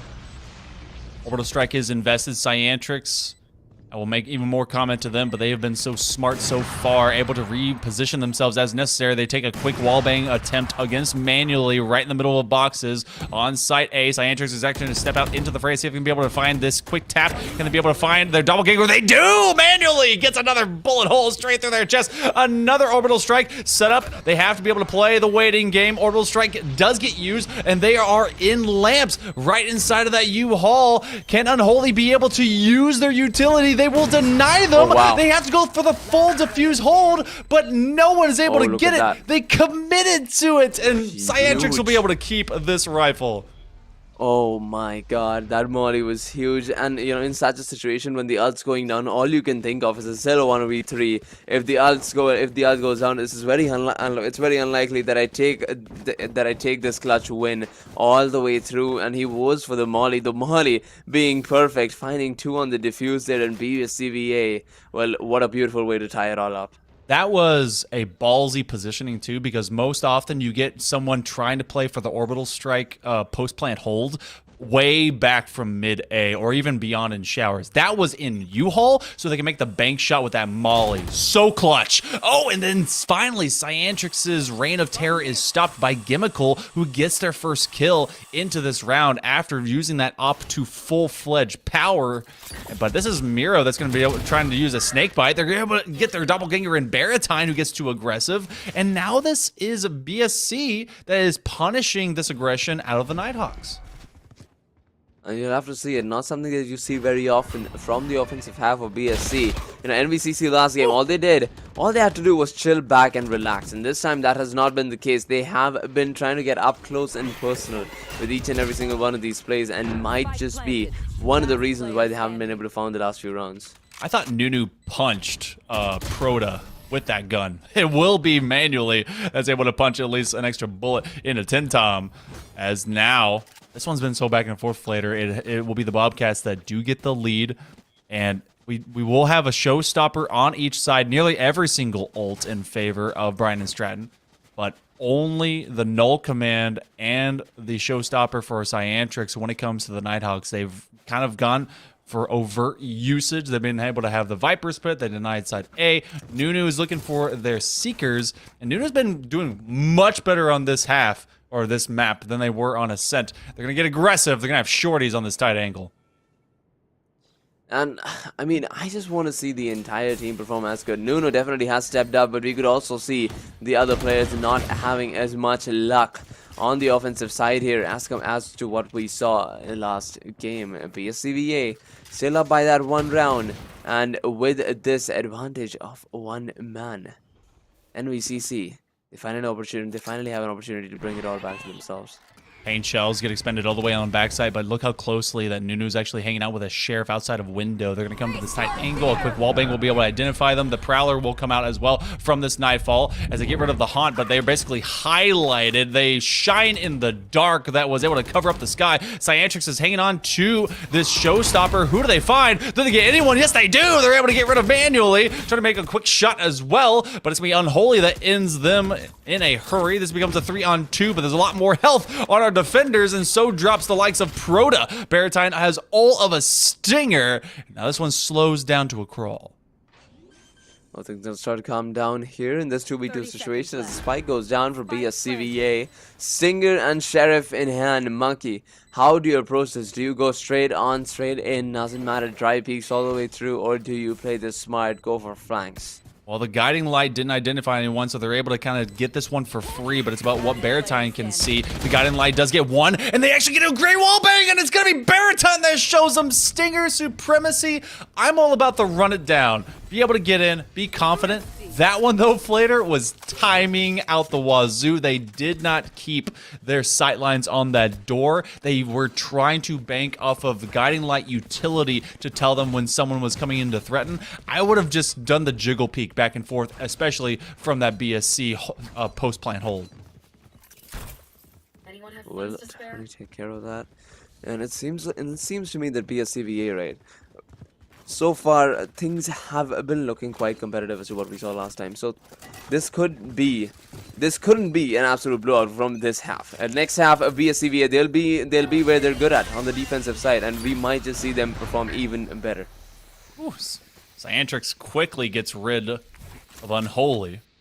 Gonna be left with one controller to try and set up their smokes. They do have the talk screen going towards Lambs, but off of that op shot, they end any Brimstem combos that are to elapse. Baratine does put forth their best foot into this Viper's pit, which will take away short A. The fragment is going to try and find anyone sneaking around those short walls. They're really leaned into A, rather, trying to see if anyone gets aggressive out of this. And right now, Baratine is in an aggressive position, but they're holding their own, and it's Cyantrix another wallbang to get rid of Proto. He pushed in a little too early, and the Viper one way did not help the cause there. Well, it's still an eco round, so NVCC, they definitely have a chance of success here in this rotation, as we see the players slowly moving in towards B side. Two players off NVCC are still hanging around, so things are not going to be as easy as they seem right now. It's Nunu hanging around in the corner, Phantom in hand. Does he get the peak first? Yes, he does. Miro already down. Nobody else left at B main, rather, and manually it all comes down to him to do it himself. 5 health to his name, will be going down through that wall bang. Very line takes his team up to 5. Manually was stuck in a World War I trench, and there was enemies at either side trying to spray through the wall outside of Hookah and into the teleporter. It didn't matter which way he went. Eventually, someone was eventually going to gun him down, but right now this is a flip of leads. We have now seen this, I think 3 different times, so the Nighthawks get it back through the first 9. It's been dead even. I think, Flater, that we are aiming for an inevitability of a 6-6 end, at least to this first half. It just has that tightness about it. Will most probably be the case here. I mean, I will not be surprised if we go to 6-6 and the next half is what we saw last game, a bit more dominant from either of the teams. We shall see. As of right now, we will enjoy this competitive game between NVCC and BSCVA here in the first half. Still looking to take that equalizer. Baratine takes a huge blast from that initial shot. In fact, Manuel was able to get rid of Nunu straight from the rip of it. Manually trying to be able to find this tight angle against Baratine. They don't have to, but there's a quick flash that allows them to press on the side. The fragment is going to have a bank shot. The no command by Raven's Boss. They've not really been a huge factor in this game. And in fact, they're going to not be a huge factor in this round, except for that all the abilities are shut down for Site B. From that tight side angle, Cyantrix has the boomstick. Can they lay the boom? They don't exactly have the ease of use for it. They actually get onto site with a quick blast pack. They don't have time to bring out the sheriff, so they give away a very expensive rifle. That'll be 5-5 through the first 10. And Proto says thank you very much for the gun in hand, which he'll definitely be using to his advantage. The only Phantom that Proto picked up there from the NVCC side. 5-5 being the scoreline. The operator coming in from Cyantrix here. What do you think about that? I do like Cyantrix getting a little bit more aggressive. I feel like they're not in a worse state. They actually pick up that op, and no one keeps the op from the attacking half. They throw that thing away. They said, nah, we like active rifles, which, you know, shows a lack of confidence. Cyantrix gets rid of manually. Show stopped in its tracks. As soon as that rocket was mounted on the shoulder, manually was sent to the shadow realm. Oh my goodness. Oh, really unfortunate for BSCVA. They're only down 2 players, and it's only been 20 seconds. So taking B site here is not the easiest way to go. Could go for the rotation. Definitely opportunities for it. But as of right now, it doesn't seem like that's going to happen. Unholy, and not the safest spot, is going for those dry peaks here and there. Gets spammed wall down to 80 health. Has the ult in hand. Does he use his advantage? We already see Cyantrix finding one, finding two, and BSCVA, it seems like the game is slipping out. Unholy. They're going to be using this orbital strike going into the final round of this first half. And just look at these wall bangs that are being attempted by Cyantrix. Tintom is able to go and get rid of their twinsy of Brim, but Cyantrix has really been able to stop just at the door anything that BSC has started. 15-4 right now. Op crutch, some might shout to the heavens. I'm just saying it's good aim. It absolutely is. I mean, credit given to Cyantrix with the kind of flicks that he has been putting onto the table. 15 kills to his name, and as the guy who has been running operator for I don't know 30 to 40% of the rounds, that's a pretty good score. Yeah, it's an amazing score, and they've been able to at least stop everything. Orbital Strike is going to be used to get rid of anyone that's defending straight up from that U-Haul, so it's all this utility is using for short sight A. Miro, that's actually able to get rid of Raven's Boss, but again, they've not been the greatest of value. They're trying to use that blast back for Cyantrix to be able to get back to safety. They're going to be very low in health. Don't know if they're going to be able to get over into their first aid of their Sky, but another orbital strike trying to be able to get rid of the plant, so that is stalled for now, and the defense has been able to deny the plant. So far, so good. BSCVA not having any opportunity to take side here, but manually, here he is, finds one, looking to get the second one, but Barry Lime, rather. He's not going to be having any of that. Finds two, 2v1, but no health to their name. Unholy, he has a chance of success here. Already pushed in through the wall. The spike is hanging about, but it all comes down to the kind of crossfire that they put up here. Cyantrix has a very powerful weapon. It doesn't matter how much health they have because they can just be able to see him. Oh, there goes Unholy. Finally, we see a 2-round diff, and it's in favor of the Nighthawks. So they were on the disadvantageous side of a first round or first map half, and this time they're on the better of it, 7-5. And just honestly, watching the Bobcats kind of walk into the free fire that the Nighthawks have been putting down has been a little bit disappointing because they were so methodical about it in the previous time. But this, you know, you're talking about before, we get to see them on defense. I mean, do we expect them to execute a whole lot better going onto this, especially as they get to now kind of hold from that retake positioning out of Proto? And now, I mean, they have the opportunity on the defensive side, right? We've already seen what they can do in that first game on the defensive side. Taking that score up to 9-3. Now all they have to do is repeat that here if BSC wants to make this comeback. What will happen in this first pistol round? That was so clutch and key for Nova to be able to get. And now they're trying to be able to run it down. Baritone is able to get rid of Gimmickle.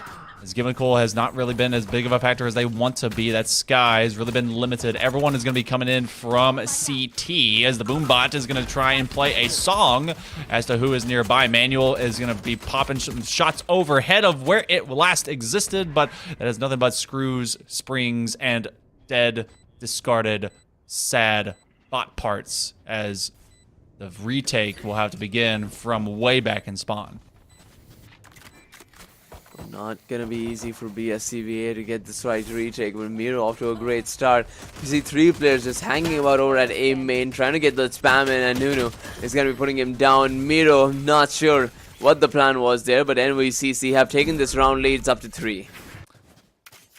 I don't know if they gave up. They ran to the bomb as if no one was paying attention, trying to be able to go and just get a cookie out of the cookie jar, but literally every adult in the room is staring at you, and they swat their hand away, but this one was done with a bullet. Don't do that to your kids, by the way. 8-5 goes outside the first round, and, you know, it's definitely got to be the Bobcats that stop the Nighthawks from going streaking. I can understand this next round going to them because of the power differential when it comes to the Spectres, especially the Bulldog and Nunu's hands, but they've got to corral this one in by the third round, the second half, or else we may be able to call it done early. Absolutely would want to see some more fight over from BSC's side. Wouldn't want to go down without a fight here, as we see of the push coming in from NVCC or towards B here. Nothing too special, but they have been taking it a little too slow. Unholy on Classic, like you said, they easily can take this round win. Trying to be able to get a nice flash. Unholy's going to have to back up over to U-Haul, and they're going to try and extend some pressure as they do set up for this crossfire, but it's a straight bang coming out of Hookah, and they're trying to be able to get that quick flank around from the backside of box, but Tin Tom will get rid of Gimmickle. Spray down through the sky smokes as the retake of the defenders comes in. But this is, I mean, you have that extended hold from that flank position to make sure that no one would come through Marketplace, but now they've got to be able to get through, and they don't have a lot of health. Miro has all of 1 HP, a Dream, and a bomb ticking and sounding off in front of them. Proto can't quite get a right click off from distance. That Bulldog will be able to find a bone. His name is Miro. We're at 9-5. Monkey, they're walking away with it slowly but surely. We see the stat scoreline having the same impact that we saw last time coming in from NVCC. They've already taken 4 rounds, and now this being the most crucial one. If you take this one, NVCC, they're almost as good as winning the series. Yeah, it's not completely done. But you got to think mentally, the resilience is really tough, especially because you've seen this team be so dominant in second half performances before. It's a difference of roles between attack and defend, but this is a team that has been executing so well by the Nighthawks. Nova, they're going to be pressing up through short A. They do have the slight difference, but it's going to be Cyantrix that immediately upgrades to a Phantom. The double blast pack through, and they bring the hurt with that hammer of the shorty. Nunu will get this plant off. Miro's going to step up into it. The plant does go down. This is a 4-3. This is doable. Most definitely is, but it seems like it's going to get harder by the second for BSCVA to retake this side of the Unholy. Trying to get some kind of spray going through, maybe some attack to his name. However, so far we haven't seen anything like that. Viper Wall could do wonders though. Raven's boss, there he is on the rotation, on the flank rather. With the gold set hand, all he needs to do is hit a couple of dinks, which he will. NVCC, they have just taken the gun round, and they're only 3 rounds away from the series victory. That was such a smart position for Ravens boss to take. I mean, Ravens really hasn't been able to do a lot like they did in the previous game. They were at 17 and 14 with 13 assists. They went triple-double in map number 1 for Ascent. This time around, it's been a different venture, but it was so cerebral to hang out in U-Haul while everyone kind of retreated out and to go for that flank around to be able to take down Unholy, who has been the key for success for the Bobcats. BSC is going to have to play from a bit of an eco, and they need to find some great value from it, because otherwise, I mean, if this one, I mean, we expect this one to be a big win for the Nighthawks, but they've got to find big weapons, big credits to give themselves some big success going to later rounds. Absolutely, we shall see what they're able to bring with the resources they have in hand right now. NVCC using them to their advantage, already taking this down to a 5v3 here. ESCVA, nothing you can do with the Sheriff for the hand cannons in hand, or what Stinger for that matter. You're not bringing down the force of 5 players with Vandals, Phantoms, and Operators all the way. It seems like NVCC, they're about to take round 11. Stinger, Ace. Have you ever seen it? Because I haven't. It'd be really cool. It'd be a meme. Proto versus the world. They would love to just get anything. They are under so much crossfire. They've been able to get at least 1 gun upgrade. Spray down. Oh, they lose track and lose sight. They think they're going to get pressured out from Garden. They do get at least 1. And that's all they're going to be able to celebrate. It is 11-5, a 6-round diff. We have a showstopper only on one side, and that's the attack of the Nighthawks. They can be able to lead in with that. A null command. 20 bomb is on the field for Cyantrix. 20 and 8. Nunu, 18 and 8. Both those players have been leading the squad so well. Monkey, I have but one question for you. Hit me. Do you believe in a comeback? No. I believe that this team is going to fight, but I haven't seen a timeout. I have not seen them been able to dictate how these gunfights are going. Cyantrix has been a demon. They find a kill with Miro. This is right now the Nighthawks match to lose, and I don't think it's going to happen as long as Cyantrix lives. So he's just steamrolling through the competition, already finds 2, and I won't be surprised if he just decides to push in towards spawn and find another one in the process. We see the players now pushing in from Haven, trying to get some map control. But look at that, perfect smokes, just clicking and just taking down plenty of time, followed up by perfect DKs as well. And you just have to commend the kind of performance that we've been seeing from NVCC. Yeah, this has been good utility usages. They are stepping up straight into the fray. Tintom is waiting for the lineup if they even have to use it. They have a chance. Cyantrix says, all right, come at me. It's knife fight and U-Haul. And now you have the Molly that will be able to deny them no matter what. This one will go on to the plant. The defuse won't happen regardless because Tintom is able to get rid of Gimmickle. We're on match point. They're trying to end this one as swiftly as they can. Look at the streak of rounds they've been able to take. It has been 7 in a row since the end of the first half. 7 in a row just goes to show what NVCC can do when they get that groove going. Only one more round to go for taking this entire game and the entire series home. Let's see what they do here. It seems like a classic B push to me, but it all comes down to how well they're able to implement it. Light shields for the most part across the board, except for Miro, who has a Spectre. It will be a rifle round. You have Guardian in one hand, though. Gimmickle is going to try and get super aggressive. They actually are going to put this. No Seekers? Gimmickle just kind of runs their life away, says, I will try to find anyone inside of the Sky Smoke. Doesn't happen. Less than 90 seconds to go before victory is attained by the Nighthawks. Unholy, though, is able to punish Nunu. They step up into the fray, and they will find Bomb, and they find 2. They get a 3rd. Unholy's keeping this team together. Oh, and you ought to love to see it. BSCVA 3v5 at a man advantage. Can they keep it for long, though? It seems like they can, and they're in for a fight. With 12-6 being the scoreline, BSCVA, they don't want to go down without one. No, they are not going quite into that good night. That could be the only round that gets dropped by the Nighthawks. They do have a Viper's Pit. They could be able to either post-plant hold or walk it in with, but otherwise... This is a Bobcats group that is wily. They are scrappy. They're trying to be able to fight their way tooth and nail. Gimmickle was so huge on Ascent 5 and 14, not really painting how great they were. Same thing with Manually as they've traded over to this Raze. Kind of went meta. It's not really treating them well.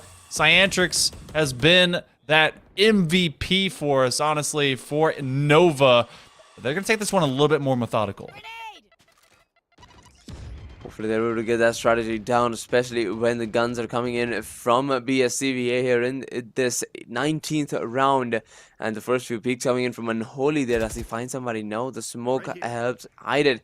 Not for long though, as here it is, the double man passing play. The flash comes in, but look at that, Raven. He still ends up coming out on top. Raven's Boss knows when to look away from a flash. They drop a few of those flash canisters themselves. So this will be a one-man down situation for Bryant and Stratton. Trying to hold this defense, but it's been stretched over as we're actually approaching from this talk screen. They're waiting for that to deplete. That will happen. Then maybe they use their own to be able to enter over into lamps. There will be a couple of trades going on to the opposite side. So it becomes a 3-on-4. Sky Smoke's come in. The Pathfinder's going to try to identify anyone on the back end. Miro is seen. They're going to go for that plant on this other end. Now with U-Haul under contention, Gimmicle's going to step right up into the fray. Nuda's going to try and hold that crossfire, and Gimmicle's trying to try and see if anyone can be punished. The Nightfall comes out, and now you have all the U-Hauls getting expended. Oh, and it seems like NVCC, they have just walked away with this series. That ult is gonna do so much damage. Cyantrix, he finds another one, putting down to a 2v3 situation here. Proto and Miro, what do you do? Well, that's a great start. Miro finds one in the Viper ult, but it's gonna be enough to stop the Wrath. Tandem, he's also on the ult, and look at that. That's game. NVCC, 13-6 being the scoreline. BSCVA, and they were... Basically, what we saw here was the exact same thing what we saw in the second half of the first game. NVCC walking all over the opponents. Yeah, Nighthawks came in with a plan, and the first half of each of these games, a lot of contention. They came out much more advantageous as they honestly, kudos to the Bobcats. They played it very, very close. We thought it would go 6-6, ended with a 7-5. But when it came to execution of second halves of either of these maps, it seems that this Nighthawks group was able to adapt way faster than Bryant and Stratton was able to do. So congratulations to them. They will find this in a 2-0 for the Battle of Virginia. And you know what? Even bigger shout out for this second one, because Cyantrix as well as Nunu just popped off so hard. You have to commend Nunu and every single member of this team being able to keep up with what they wanted, right? In going into the second half, they were on the opposite side of the field. So it just goes to show that no matter where they are, once they have a hang of the map, once they have the hang of the players that are going up against them, they are able to dominate the competition, and that is exactly what they did here in game number 2. Well, you know what? We got to see a great sweep. Flater, it was an honor to be able to cast alongside you. Maybe we'll get some Rocket League together in the future. That could be kind of fun. For sure. You know? But for right now, your future consists of a little bit more Valorant. As on the opposite side of this break, we'll be having some ECC Week 6 action. It's going to be NYIT and Molloy University with Orbital and Laird taking over the booth. For right now, I'm Hail Monkey Man. That's Flater, and we will be not here on the other side of this break. See you next time.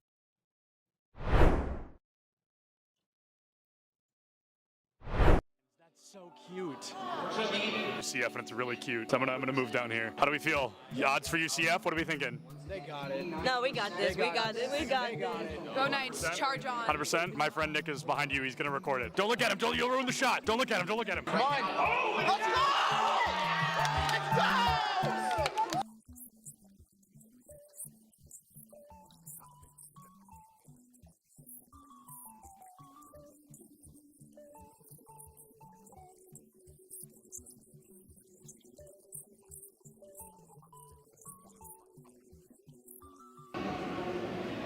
My smile's probably really creepy. I was just being weird. Oh, I love being in the shadows, though. Big shout out to the shadows. We could interview Dilly just because I think he's handsome. You weren't supposed to hear. Here's the thing about the event. I'm the greatest that's ever lived. Literally true. I know him. I think everyone knows that. I think everyone's aware of that. Hey, do you have a VIP access badge on? I actually have an all access. Oh, an all access. I thought it said VIP access. And that's only available for the best. That's true. He's right. That's a main stage TO right there. If this goes live, I'm suing everybody. It's all right. A video of me, the first clip is me saying, don't put that in. And then it was the first, cut the cameras. Oh, you're recording already? Great. So this is this is Bay State versus UCF. I believe something that we saw yesterday on day 1 of the tournament, but instead we're going to have that run back here. I think they're fighting for a spot in Grand Finals. Anarchy, one of the best Greninja players in the United States, currently struggling against a Terry. Terry notorious for that DLC privilege, being a very strong character with some very strong abilities. Greninja, not so much, considered one of the weaker characters in the game. A Falco player, one of the best in the United States, and he just got spiked by a Terry. Same Terry that took out Anarchy literally minutes ago. UCF still up by 2 stocks. This guy is looking to rip this team apart single-handedly. That is, nuts, to say the very least. Absolutely absurd. That was a disgusting spike. I cannot believe that happened. Will you hold the microphone so I can sign this? Sorry. For context, he's got a fan. He's actually signing something. He's so excited. What was it like to not hear my voice for 2 minutes? For 30 seconds, maybe. What was it like? Probably bliss. I was signing a mouse pad, which is really cool. I've never done that before. Nobody's ever asked me for a signature, so I'm going to start blushing, but I'm really excited about that. And then he wants a picture. Can you take a picture of us? I said, is it bad? She went, no. I'm going to go ahead and take that as a yes. Turns out I can't tie a tie sitting down. What do you think is the appropriate face-to-screen ratio for a Valorant player? Face to screen, like how close I sit? Yeah, like how close should a player sit? Personally, I play really, really close. I think it depends on your eyesight, but for me, I like playing close because it helps me focus on my crosshair. Is the value of sitting close, the crosshair being the only thing in your line of sight? Yeah, that's pretty much the main benefit of it. It's so funny how close some of these guys sit. Oh my goodness. What do you think is the healthy face-to-screen distance for a Valorant player? I think it's all kind of personal preference. I guess I would consider myself like pretty close when I play because I like to zone in on my crosshair. It is the second person to say that. It's all about the crosshair. And then what's up with the horizontal keyboard? I don't know, like it just kind of fits like the form when I'm close to monitor. Like I don't know, it might sound cringy, but I like to like be one with my gun, you know? No, bro, I feel it absolutely.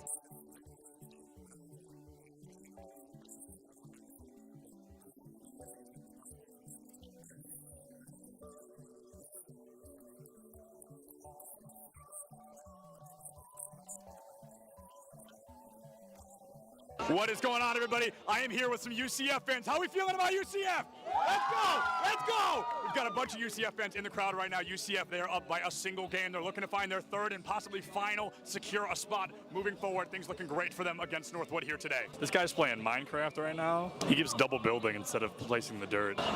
Pressure's on, man. Everybody's watching. Just kidding. Just me. Cameraman's not over here. Just kidding. He's behind you. There's actually always cameras on you if I'm around. Do you double build all of those? No excuses, bro. I can't play Minecraft. Your college esports Minecraft team absolutely rolled. L after L here. Let's hope UCF has a little better luck on stage, huh? What is going on, everybody? I am Septilins. I have the honor of welcoming you to the Collegiate Esport Commissioners Cup here in Atlanta, Georgia. All right, that was good. That was good. Good content, good content.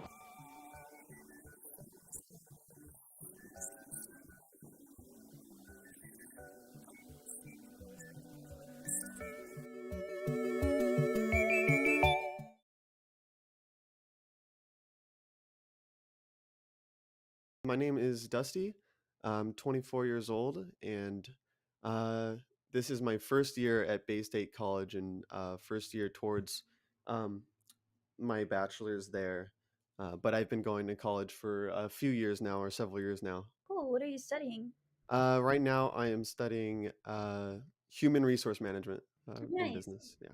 Do you like Bay State so far? Yes. Yeah. It's been pretty good so far. It's only been one quarter, but I like it so far. So. Where are you from? I'm from SoCal. I'm doing it remotely from Southern California.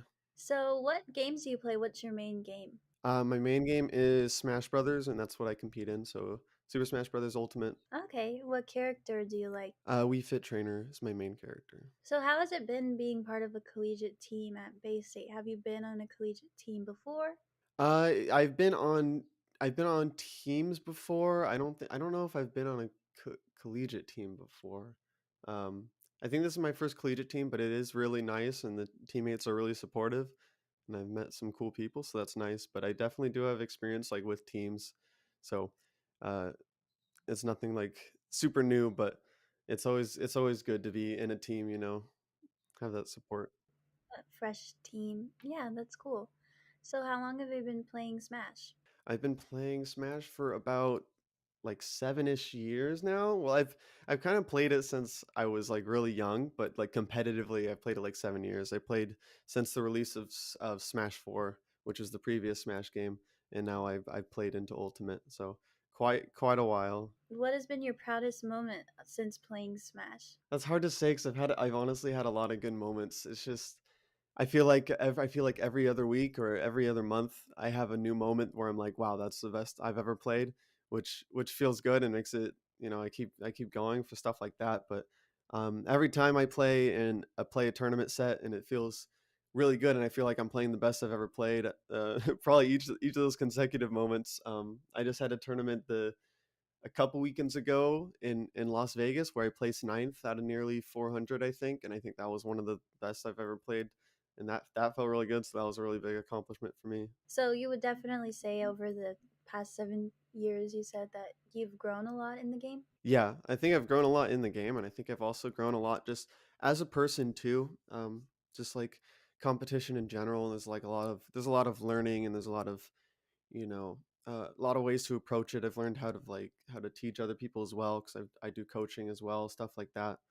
So I've learned a lot through Smash. Yeah. Mm-hmm. How long have you been doing the coaching part? Coaching, I've been doing maybe a year and a half-ish, maybe almost 2 years. I'm actually not sure on the number. I think a year-ish, year and a half is probably closer to the right one. But yeah, that's been a lot of fun too. It's really interesting because it gives you a different perspective on the game, and not only are you helping other people, but you kind of help yourself in a way too, because you can kind of see things from a different perspective, so. How would you describe yourself? Do you like competing more or playing for fun, or? I'm definitely more of a competitor. Ever since I was young, like I remember playing like board games with like friends or something. I think I was waiting for them to play, and I think some of them were playing like just like house rules or whatever, and I was like really, really young, and it like made me upset. I'm like, you guys aren't playing it the right way or whatever. But like I've always been a competitor, but at the same time, like you have to have fun, because if you're only a competitor and you're only competing and it's all seriousness, like it's there's like a limit to that, so like you have to have fun. So definitely both, but I definitely lean towards the competitive sides of things. So I like optimizing things and seeing the best thing you can do, because it all started out with like it all started out with it just being fun. Because when I was younger, I played different games, and I originally just played them for fun, and I played them. How's it going, everybody? Welcome back to Esports U here on Twitch for this match between the ECC division. This is week 6, and it's going to be between Molloy University and NYIT. I'm Laird, he's Orbital. We've got ourselves a match today, brother. Oh, it's going to be a good one, of course. This is the second to last week coming into getting ready for playoffs, so teams are starting to round themselves out as well as trying to make playoffs. That's the most important part here. I believe for Molloy, they are already locked in. They have a 4-1 record coming into this series. NYIT juggling a little bit of a rougher patch, I believe sitting at about 1-3, 1-4. So they're trying to also reach for that upper spot. So it's a testament of time. Again, 2 weeks left, and you really got to show your stuff. Absolutely, and especially against Molloy, who is one of the most incredible teams, excellent team composition, really good team synergy, and a whole lot of personality on that roster too. So they got the work cut out for them tonight, but if they want to start a win streak, I cannot think of a better time to do it. Yeah, this is one of those moments where you can definitely show up a couple teams, as you reach into those playoff spots. Some of the teams, there is a tendency for some teams to be like, okay, we can relax, we can start to kind of mess around, have a little bit of fun, but you cannot let up. These teams hungry for a playoff spot, hungry for those wins, will eat you alive if you're not careful. Now, granted, I don't think Molloy is going to have that big of an issue. As you said, they have a very nice following. Also, they know what gets the highlight reels running there, so they're absolutely not going to give up anything. But it's still yet to see, right? No matter what, it's all left to the maps, all left to the players to decide if they want to take that win or not. Of course. But, going back to the players, Molloy will never miss an opportunity to go for some sick clips. They'll never miss an opportunity to entertain the audience as well. So if you want a strictly straightforward competitive match, you have come to the wrong set, my friends. And, NYIT, they don't got many slouches on their roster either. They have a pretty solid lineup from what I remember, again, to commentate them a couple weeks ago. But let's talk about the stage bans and where we're going to be going here for a little bit. So the first 2 bans from both teams, Fracture was banned immediately by NYIT, and Ascent was banned by Molloy. So pick 1 is going to be Bind, where Molloy will be starting on defense. Pick 2 will be Molloy's pick. They're going to be going to Pearl, where they will be starting on attack. Or excuse me, they're starting on defense again. NYIT picks attack for that one. And then Breeze and Haven both banned, so we're going to be going to Icebox. Should we go to a map 3? Yeah, and I'm loving the fact that teams are starting to go with the Pearl a little bit more, right? Because, of course, you can only ban 1 map out on your choice. It is almost always going to be that Fracture. Fracture just feels very uneven for players to understand. It is not your standard map where it's, maybe like a Breeze where it's very, very open. An Icebox that has a little bit of verticality where you can still swing that 50-50 or anything like that. It just feels... I guess the best word is ick for a lot of those players. Whenever I talk with them, whenever I hear them talk about Fracture, it just feels weird to play on, right? The lineups don't work as well. Some of these executes don't feel as good or as clean, even if they practice it time and time again. So I understand why it's banned out. But you got to realize if you ban one, you better hope the team bans the other, because it's going to end up like this, right? Pearl coming out here, I love that fact. But of course, it's only game number 2. Coming into this one, I can only say it's going to be stock standard, right? This is by far one of your basic starter maps that you can play on, right? And as we can see it here, it's a standard lineup, right? On the side of Molloy, we are taking a look at the chamber. Absolutely nothing out of the ordinary on their lineup. No, absolutely not. We see Max, who's going to be locking in the Rays. Max's Rays is something I haven't gotten the opportunity to witness just yet, Orbital, but I am quite excited here. We have a pretty similar team composition being locked in already. With a Raze, a Brim, as well as a Chamber being locked in for the opposing side. However, the only differences between these teams at the moment are going to be one of the initiators and a extra attacker, or excuse me, an extra duelist. So starting off here on Bind, pretty standard pick. This is a really fun map, though. You got a lot of fun rotations with those teleporters, providing a lot of versatile gameplay. Some really fun ratty spots if you'd like to go for that, and just some fun sights all around. Yeah, it's I like the fact that you pointed out the ratty spots, which I love. Again, sitting in hookah is probably my favorite around that box. You always got to juggle it, right? So many little spots that you can hide in those arenas. But the main thing, again, is even though we talk about ratting, most teams should know what those rat spots are, and it's the counterintelligence. It's the, okay, well, we know you're going to hide here, so let's go ahead and play it this way, right? It's the understanding of, we know this map like the back of our hand. And I hope to see that all the way through, right? You were talking about some of the agents coming through here. And again, for Molloy, they have a nice all-around composition, especially for the defensive side. The chamber is going to be very fun. But Larry is going to be bringing in that brimstone, which I personally really, really like. You can see I ate your cupcake on the other side, holding the same. So let's see again where the smokes decide to go and how much information denial is going to be utilized by these teams. Yeah, it's very exciting. Now, you got to keep in mind another thing as well. We got 2 initiators coming in from NYIT, so they got a lot of util to be expended, and they can cover a lot of different angles when they're approaching the fight. Throwing on offense here with this lineup is pretty good. They're going to be trying to take fight first thing. Max heading over to Showers to try to get a pick here, and he does have Destroy right there. And going to run away, and Light Yagami is going to pick that one up on the heaviest hitter from the MU team. Of course, that is a very, very quick clip, but look at the damage. I mean, Tanuki's just going to clean up alongside Larry. Sasuke is going to take another, and just like that, they make it look easy, right? The plant goes down, sure, but Light Yagami, you're not going to be able to do too much. Anime on anime fight leads it to MU taking round number 1. A little bit of extra money into NYIT's pockets, though. Light didn't have his book there, and Sasuke was able to just take him over there. So, in your favorite anime fantasy battle, it will be... I'm sorry to say it to all you Death Note fans, but it will be Naruto winning out in the end there. But that's going to be first point for MU, and they're going to have access to a lot of good econ for this next round. And looking at it here, I mean, it looks like they're not really going to take a chance on NYIT side, which is, again, a little bit surprising. We have sometimes seen Spectres come out. I think the one that we've seen mostly is Stingers on second round just to have a little bit of fun, but opting to full save means that they are not confident in taking those gunfights, which I think is appropriate. MU should have a lay of the land. This time it's a B site attack. Just trying A, trying B, trying everything that you can do. Of course, it looks like a lot of players posted up in hookah as well as on long. Sicko in hookah right now alone. Tanuki trying to proc out anything. He's going to dash right through. And yep, a 3-man approach coming in from long. Easy, easy does it. Slow and steady wins the race, at least for NYIT. They don't want to make any sudden movements here. If they go too quickly, they can end up kind of ruining themselves and leaving Kronos in that lurk position, kind of that ratting out spot. Might give them a little bit of leniency, but because of the denial, because of the frontal gates here from the side of the brim, no, they're going to do a rotate here. They might run straight into Max, which could be quite dangerous. It's a big question mark here.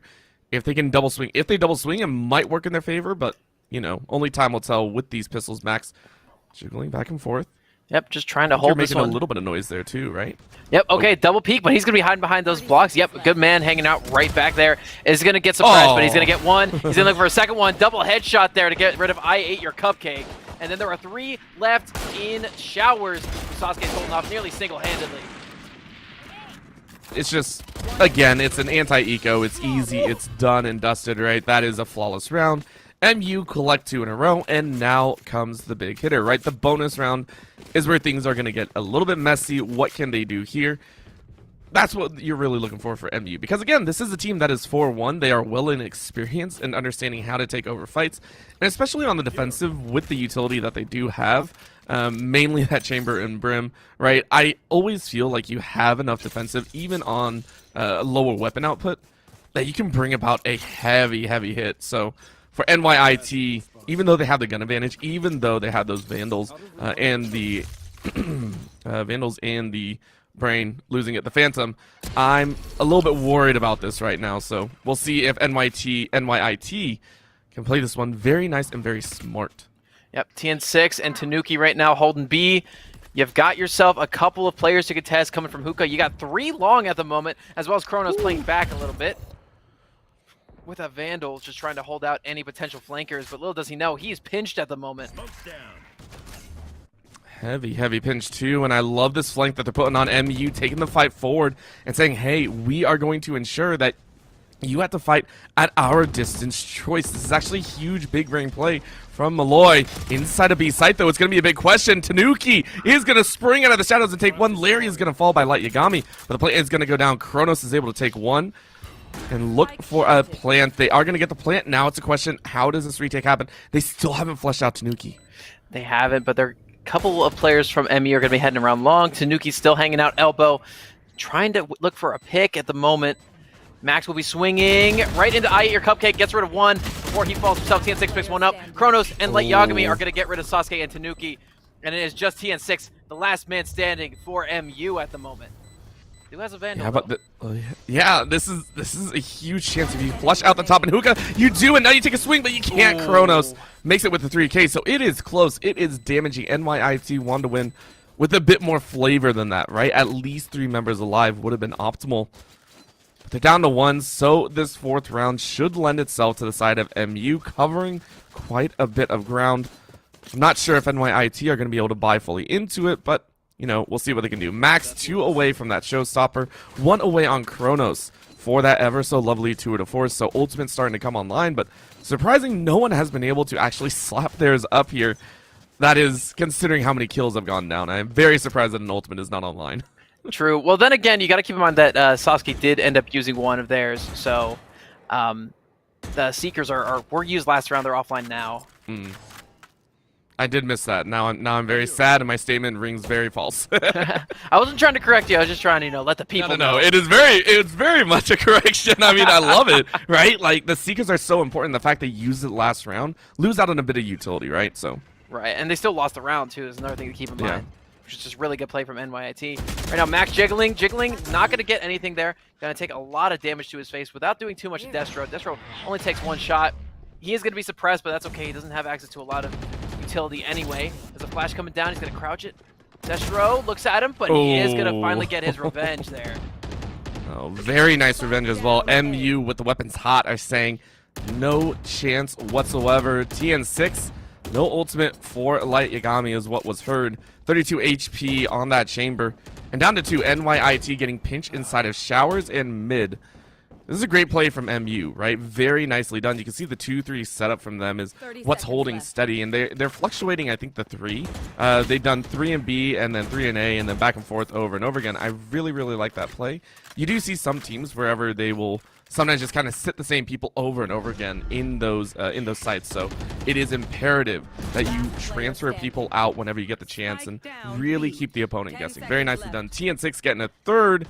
And now with time running down, I mean, Kronos, what can you really do? You're hoping to hold off, hoping to keep all of your shield as well as your weaponry and carrying that into the 5th round. On top of that, he's trying to look for a pick here, just making sure that, he's in a position where he can be aggressive, but not going to get too called out there, and he will not find anyone. So Kronos is going to stand tall yet again, last man standing for NYIT. However, tempo very, very heavily in favor of TN6 as well as the rest of the MU squad.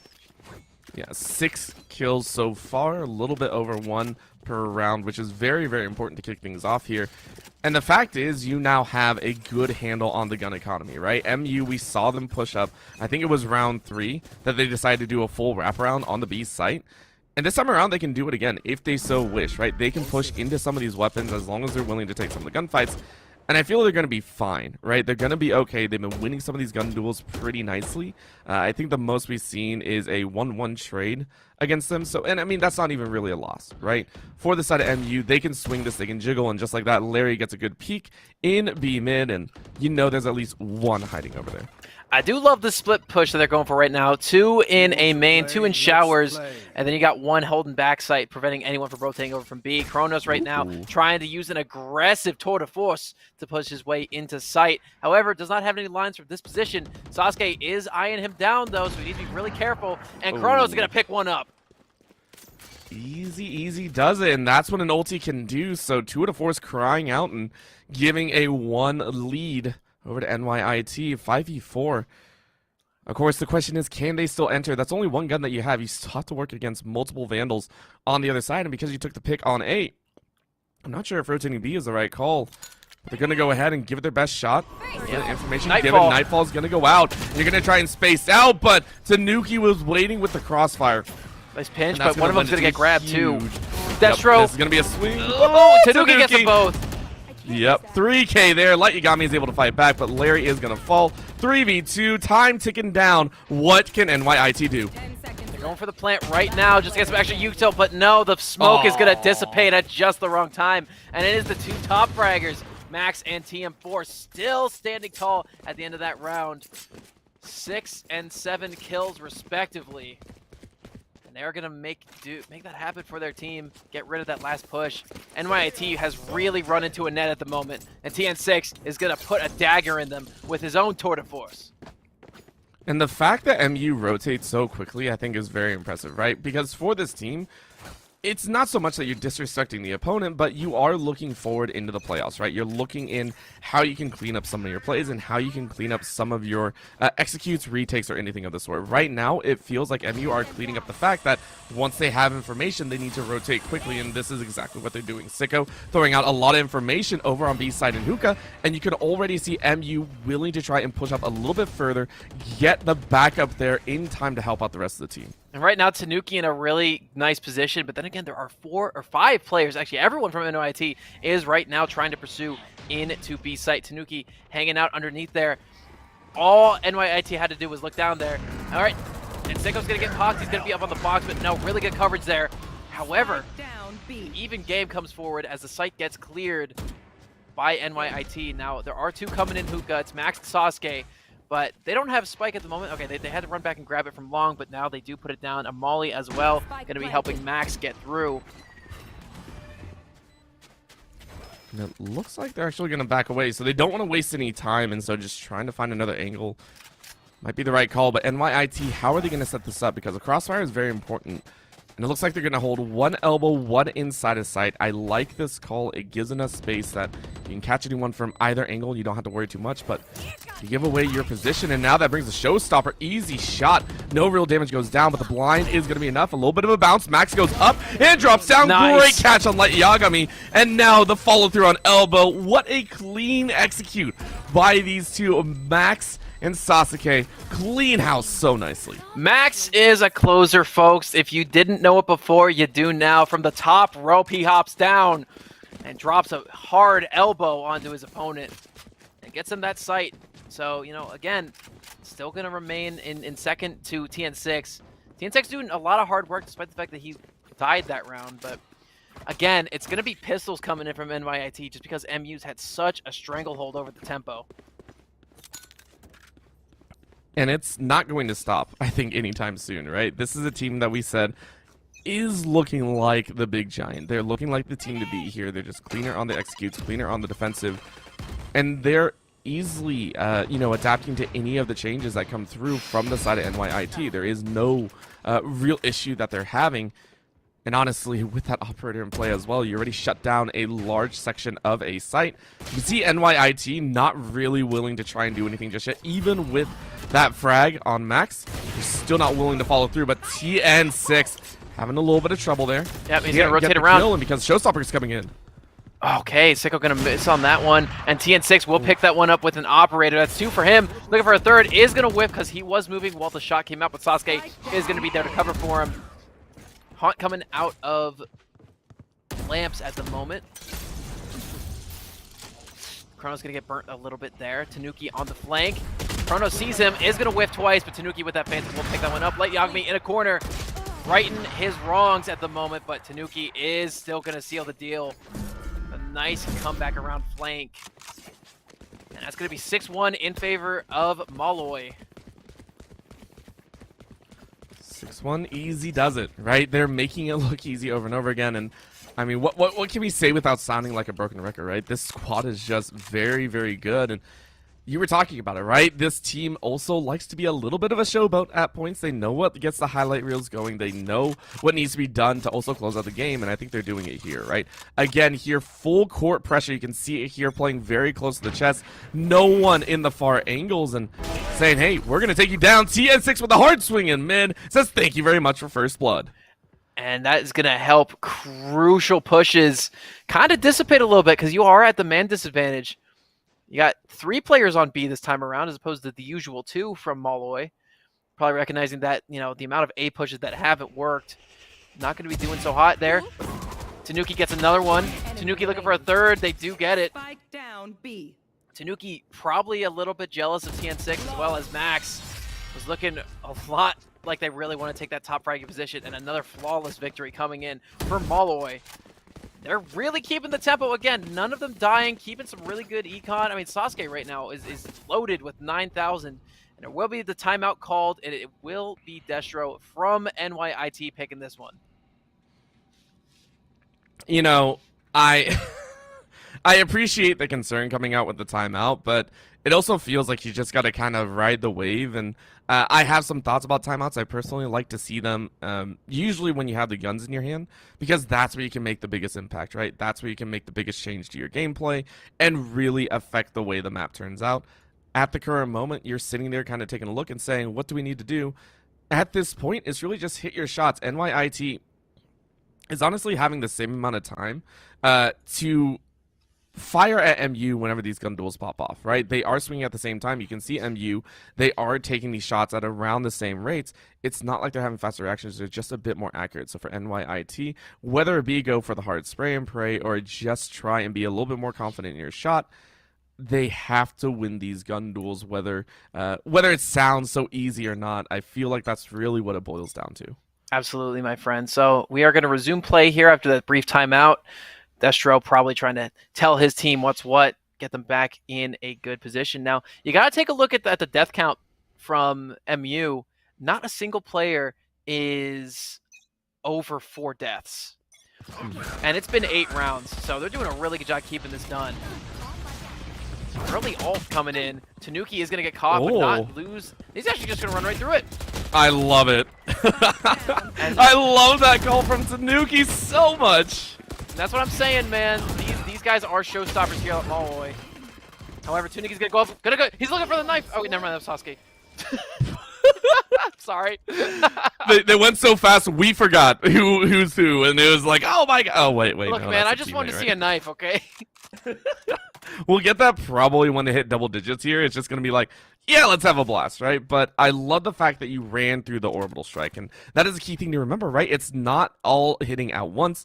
It's, it ticks down, right? And because you grabbed the last, I want to say 3 ticks, it did barely any damage. You're still able to go into that gunfight with good health. So MU calling out that orbital strike, calling out one of the difficult aspects of it if you use it as a clear first. Most people will try and hold it to retake on the spike, hold on the defense, but that's what you're looking at. Tanuki, though, beautiful shot number 1, looking for another, makes it a 3K, easy does it. Oh, and no! Sicko leaves a very mean present, Joker-esque style. Oh, I can imagine they're laughing in the comms right now, but Tanuki will not be denied that first place position, tied right now with TN6 for the most kills on the team. And you really got to wonder what was discussed during that timeout from NYIT, because, that early ult had to probably be in the conversation from I ate your cupcake. And again, Tanuki just jumping right through it, saying, your counterplay is all for naught, my friend. I love to dive through that, catch you with my back to me, get a couple free kills, and open you up, stalling your push out.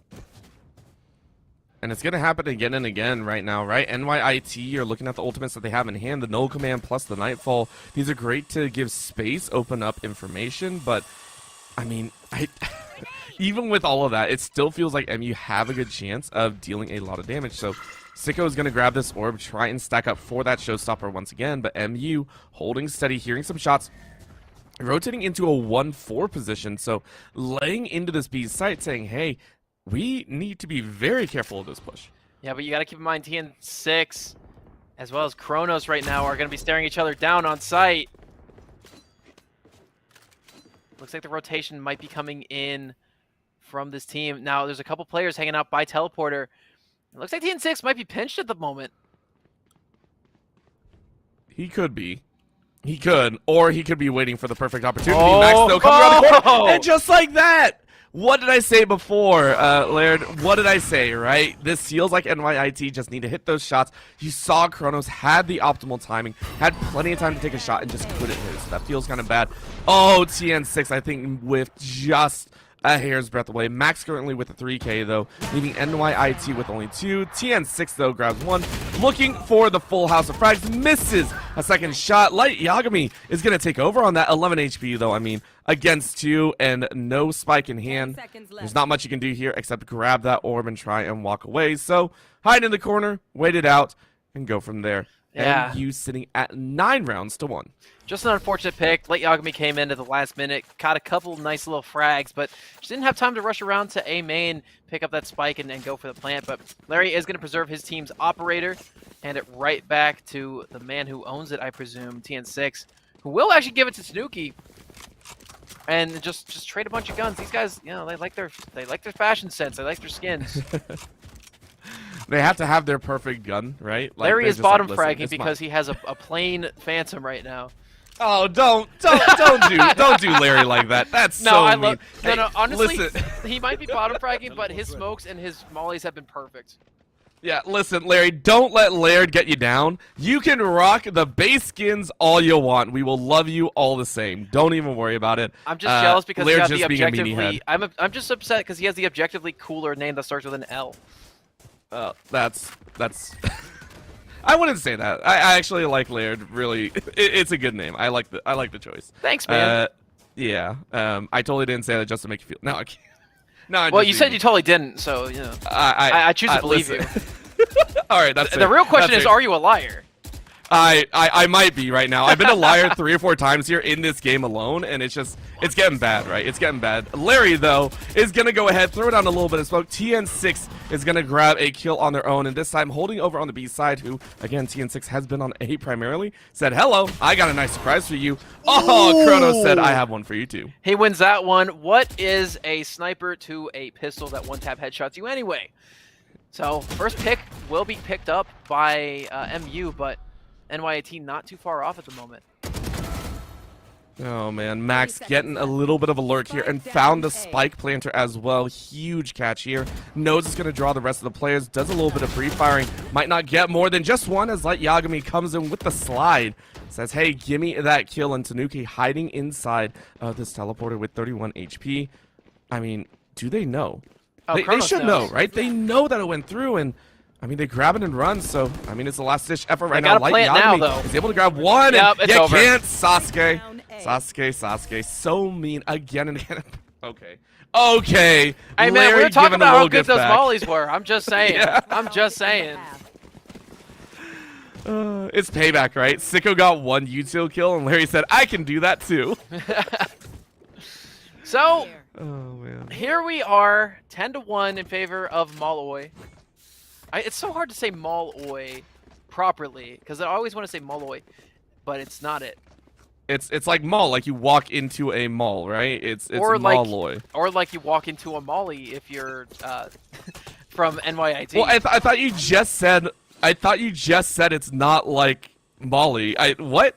It's not Molloy. What are you doing to me, Laird? What are you doing to me? It's Molloy. Molloy. It's okay. Is it Molloy or is it Molloy? Like, come on. There's a difference, right? It's Molloy. Okay, Molloy. We are going with Molloy. Laird, if you switch this up on me and you're getting me flamed in Twitch chat, I will find you. Yeah. Good luck, brother. Oh, It looks like a showstopper will be coming in. Oh, but Sicko gets picked out of the air.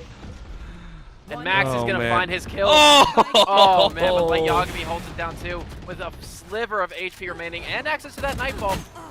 Oh, yep. Tanuki comes in, sprays and prays with those knives, and it will be Molloy taking the majority of the rounds in that first set on defense. And now they're going to be switching over to offense with an 11-1 lead, 2 rounds away from winning. If they win this first gun round, Orbital, that could be the dagger that they need to win. Yeah, I mean, you're taking a look here, and they just feel so in control. Take a look, right? 3 players on their side have gone ahead and reached those double digits. Right now, it's a race to who can hit 20 bomb here. On the flip right now, it's only Light Yagami that has really been able to break through. 14 and 11, an absolute star.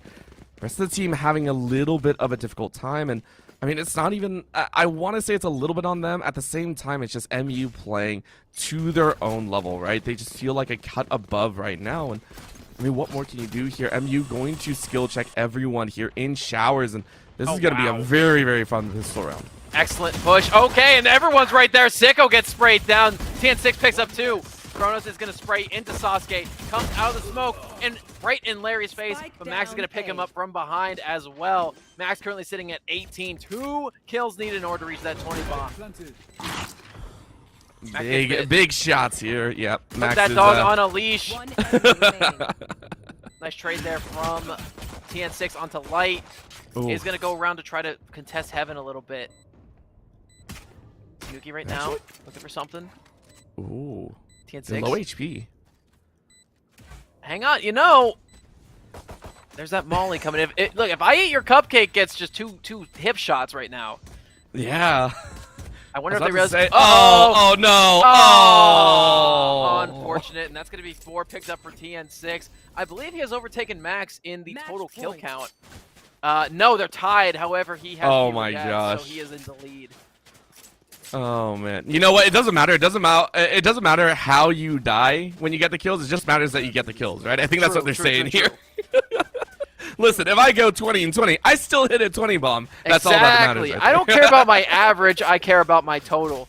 But right now, that's a lot of pressure after winning that pistol round. TN6 with a Phantom and full armor, a bunch of Spectres and full armor for the rest of the team. And on top of that, not a lot of good econ for NYIT. They're going to have to struggle in fighting this one, and it's going to be a hard push long. 5-man getting buffed up by that combat stim. They're all on site right now. They just trickle in like a tsunami, covered by the smokes. Leong is going to pick up Max early. This is a huge frag to start things off. And remember, they did buy Stingers, but TN6 clears them out here with the Phantom. They are saying, listen, it is all on me. All I want is a few more. And no, they're not going B. I love this call. Let's go, MU. Let's go. The wraparound, the saying of, hey, we got your back. Watch this. They do the full loop-de-loop, a clockwise rotation of epic rotations, and take a site uncontested. What a Freudian slip at TN6 already with the tour de force coming in, holding it down a long. Kronos is going to get picked up. Sasuke with that one. TN6 right now already at 20, looking for a little bit more. There's a haunt. He will let himself get picked off. Like Yagami's looking for something here. Gonna go up over those boxes. TN6 trying to get a shot from the hip. Pulls out his knife. Spins it around, says, Light, you don't have enough time. You don't have enough ink on that paper to write my name down, brother. And it is going to be a 13-1 near sweep from Molloy University. That is, I mean, we expected it, right? Let's not mince words. We did expect this out of Molloy. We expected them to be strong. We expected them to have a lot of pressure there. This is well within line, and honestly, they just played better. There are points where I always say, hey, the opponent messed up a lot, right? Hey, you know, you messed up on a push here. You didn't swing together. You didn't do this. You didn't do that. No, this was NYIT doing what they could, right? They swung at the right times. They tried to enter on their attacking side at proper spots, but MU shut them down at every single option. And at that point, I mean, it's almost mental breaking. So huge props to MU for a very clean game number 1. I would expect nothing less moving into game number 2 as well. Of course, and we do have access to the scoreboard. You guys don't. Sorry about that. So we're going to take a look at that real quick. But I will say that the match MVP might surprise you. It was none other than Light Yagami with the highest average combat score by only 4 points, triumphing over Max, and by 8 over TN6. But before we get into the next map, folks, which will be on Pearl, Molloy's pick, we're going to go to a quick break, but when we come back, we got a lot more high-flying action, as well as NYIT's chance to claw their way back into this thing. Stay tuned. We'll be right back. I played them so often, and I got so good at them to the point where it just started to naturally lean into the competitive side of things, and I was so good to the point where I was like, oh, okay, what can I do to make myself like better, and how can I see this as like something I can improve at? So it kind of made like a transition a little bit, but so it's both.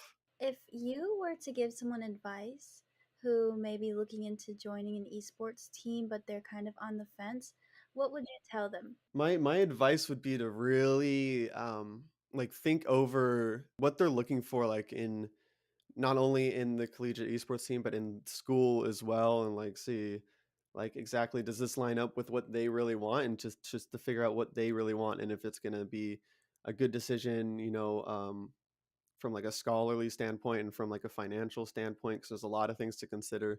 Like I thought it over a lot before I realized, okay, yes, this is a really good decision, I should go for this. So that's something that should be considered. And also like the time frame as well, because if you commit yourself to a collegiate team, it could potentially be a long time. um, so just consider it and think through like all your options, and don't ever make don't ever make a decision just off like an emotional reaction or anything like that. Just like, think it through, I guess. So for you personally, how many hours do you think you game a week? That's a good question. It's actually way less than it used to be, but before I would be putting in probably several hours a day into Smash. About a year ago, I was like really, really grinding it and put a lot of effort into it.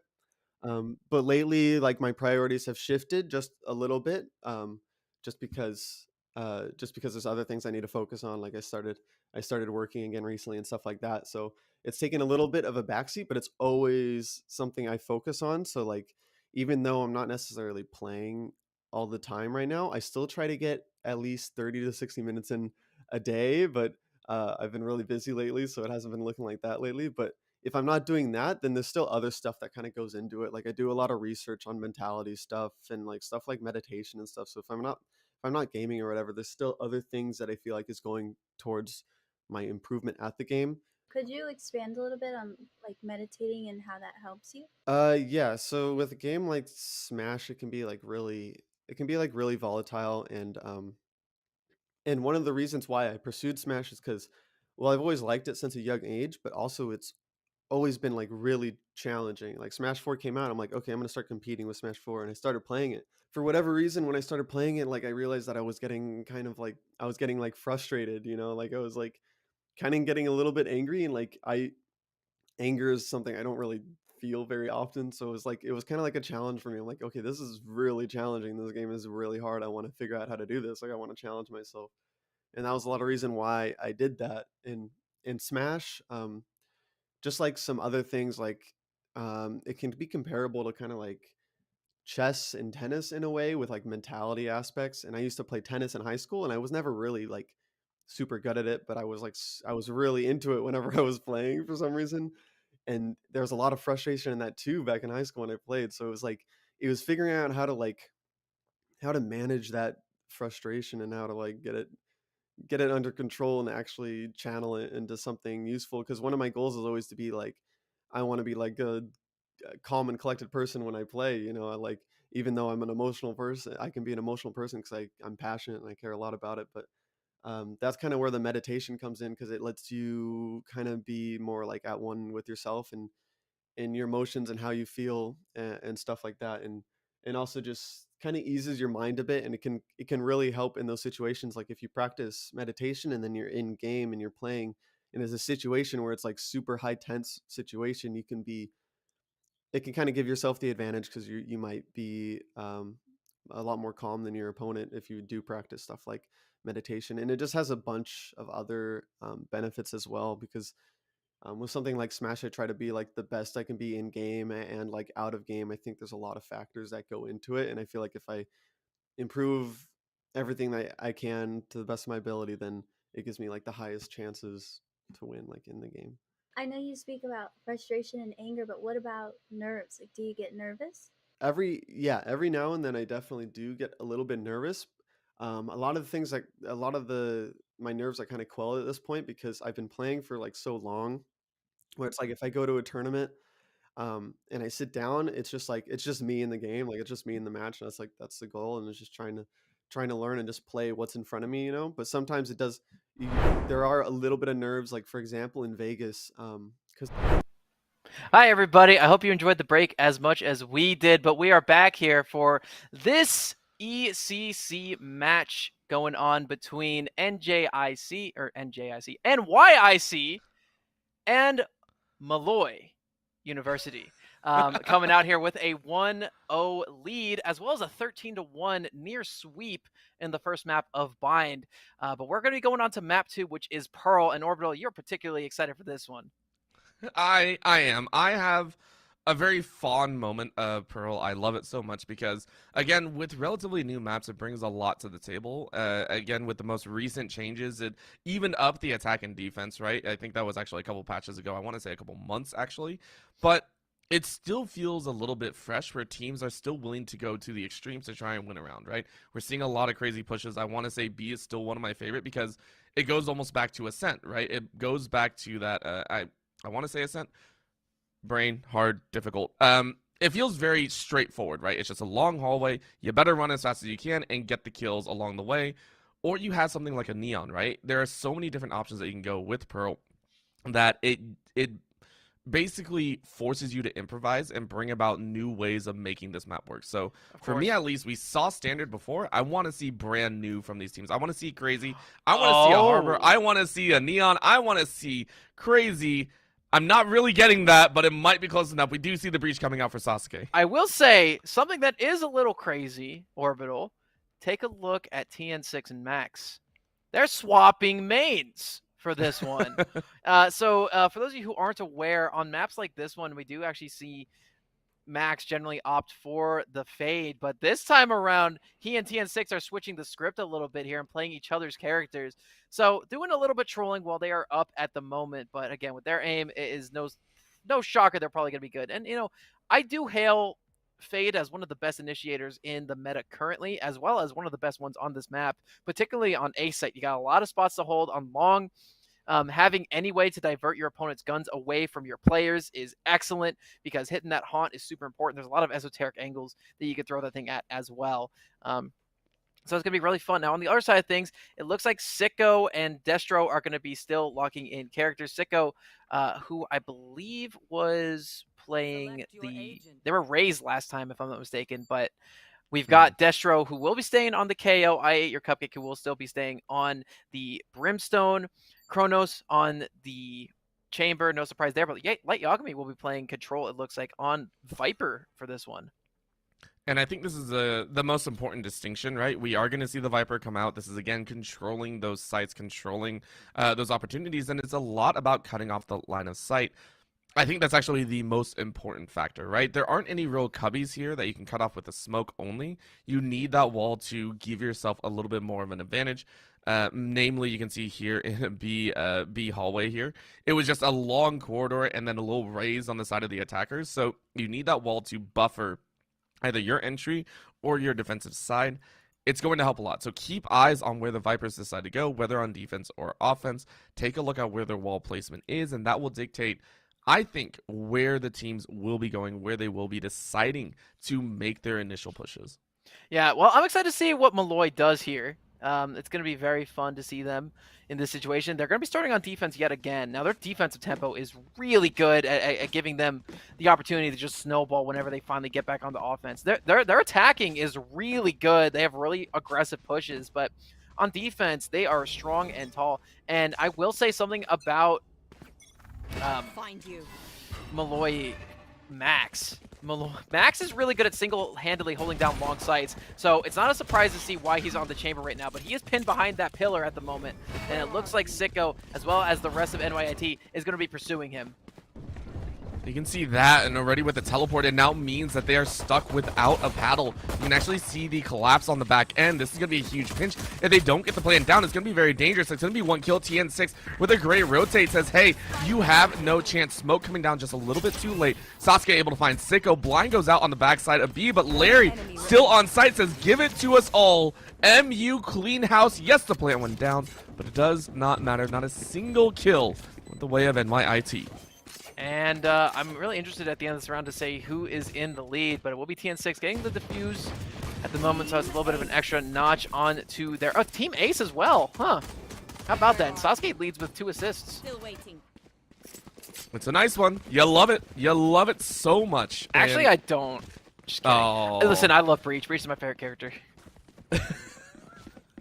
He had his fingers crossed, by the way. Laird had his fingers crossed behind the screen. I totally Hey, saw man, it. I'm Celtic. He's Celtic. You know, we're pals. You know? All right. That's good. That's good. A lot of love for Breach, which I want to say just recently entered back into the meta as well.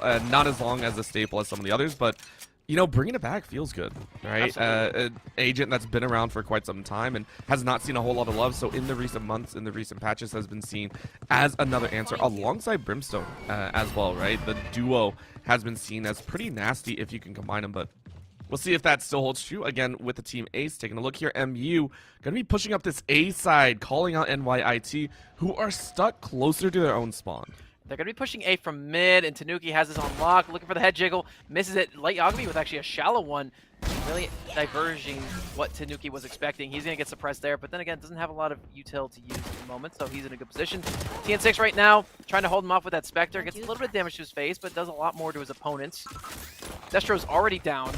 Tanuki gets another pick there.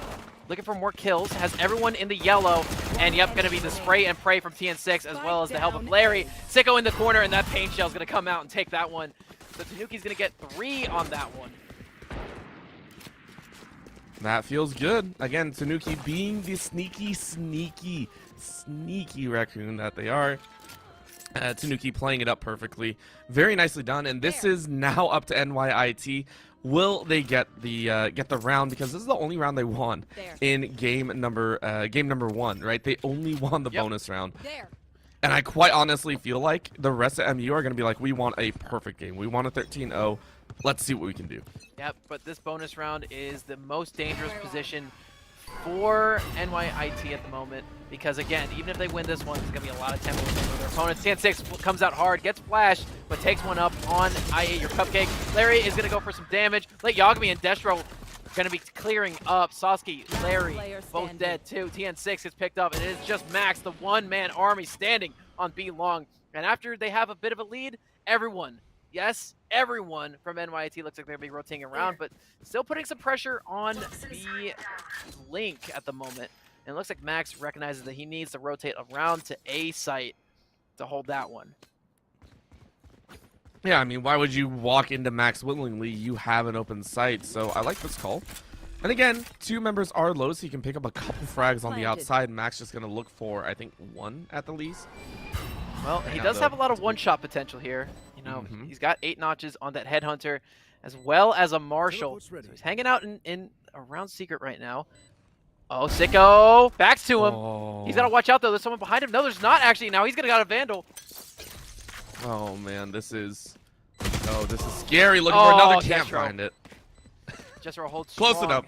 All right, and like we said, man, this is a dangerous round for MU. And NYIT is going to be the team to stand tall and win here. That was good. You know what? NYIT, again, same pattern as last game. And this time you actually hold even better, right? You had 3 carried over, and last time you only had 1. So this 4th round, feeling a lot better. You can actually see TN6 and Max wondering what they're going to buy up here. And I think they're a little bit shy on the util. So a little bit heavier on the guns this time around. And I Ate Your Cake, the only one working with that lower end purchase of the Spectre. It feels a lot more even for NYIT to try and get a handle on this game and tie things up 4-4. Max 2-2. with a Guardian looking for a jiggle, rotates around, Sicko and him in a fight, and Max is going to fall first. Sicko with great usage of that Vandal to pick those up. Toss that one around. Now 3 players left alive for NYIT last time, which means they're going to have excellent util. Nice pick from Tanuki. I Ate Your Cupcake pushing in hard. It is going to get picked off as well. Molloy standing strong here. They have a 4-3 advantage, but Sicko is on site. Late Yagami right now has to run back around, though, and pick up the spike. Just, again, clean from Tanuki in that mid. And right now, NYIT wondering what can they do, right? Again, it is a little bit easier than in game number 1, but it's still looking dangerous as Larry is able to get a frag on that spike planter, and Larry's actually allowed to back up and still get the kill on Sicko, even through the reload. Kronos, the last one alive, is going to find Tanuki, but it's a 3v1, right? 3v1 here. This is the most dangerous time to be in. What can you do? You're stuck in a corner with 30 seconds left. This was a buy round for Molloy, though, so if Kronos is able to clutch this one out, he's going to be in a really good position here. He's pushing up Link. All right. Oh, Kronos going to pick that one. Kronos looking for the plant in the corner. Just bait out his opponents. Takes a shot. TN6 peeking out a little bit. Is blind a little bit. And, yep, that is going to do it. The initiators stand tall, and TN6 picks up the final kill of that one with the help of Sasuke. And it was much more dangerous this time. So NYIT getting a slow but progressive, better time here in game number 2, right? Remember, in game number 1 in round 4, they were flawlessly taken out. That was what happened, right? MU completely cleaned house. They put him into a very rough scenario. This time around, they're able to buy up. You can take a look there. No save. Destro with a full-on Phantom. And a couple others on the back end. So MU gonna have to realize they aren't running into pistols this time. They're running into guns. They're running into a little bit heavier artillery. But MU playing so far up. You can see Max on the side of B completely ready to go. And now in mid as well, too. Playing a very hard and aggressive angle. Yep. Everyone coming in from mid onto A. Oh, here comes the Nightfall. Here comes TN6 behind that box. You see him. Is he going to pop it? He will. He's going to get all of them. And here comes the Decay doing so much damage. Making that one a little bit cleaner. He picks up 2. Kronos is down as well. Sasuke right now is going to be pushing up B-Link. Tanuki now with a shot. Showstopper. And consider that one the bank statement for Tanuki. Punches his ticket in. Takes 2 kills with Sasuke rounding out the slack there in that situation. And man, the ult usage there was so good. The Nightfall comes out, hits everybody. Gets 2 kills for TN6. And then it was just cleanup with everyone pinned in the corner of mid for Tanuki, who's currently standing on top of the lobby. 8-2. Oh, that... It hurts to know that something is coming and you can't really do anything about it, right? MU read that push perfectly. In the mid, no chance for NYIT to even answer. And because of that, they were able to call it out, right? The Nightfall, you don't normally use it in mid like that. You normally use it on a site. You say, that's our given opportunity. But they called it. They said, hey, we know they're going to be there. You drop the Nightfall, cut off their sound, and you say, hey, Showstopper, we know so many people around the corner. It was point blank. I thought it was going to be a 3K. I honestly thought it was going to be a 3K. Yeah, right now, Sasuke stole NYIT it though, man. sitting on those bases, and Max is going to do their best to just pick them off one by one. I've said this before, and I'll say it again. There is not a player in the game who's better at holding long sights than Max is. Look at this. Already with a 3K. We've seen him do this in similar positions on Haven, too, while he was playing his bread and butter Fade.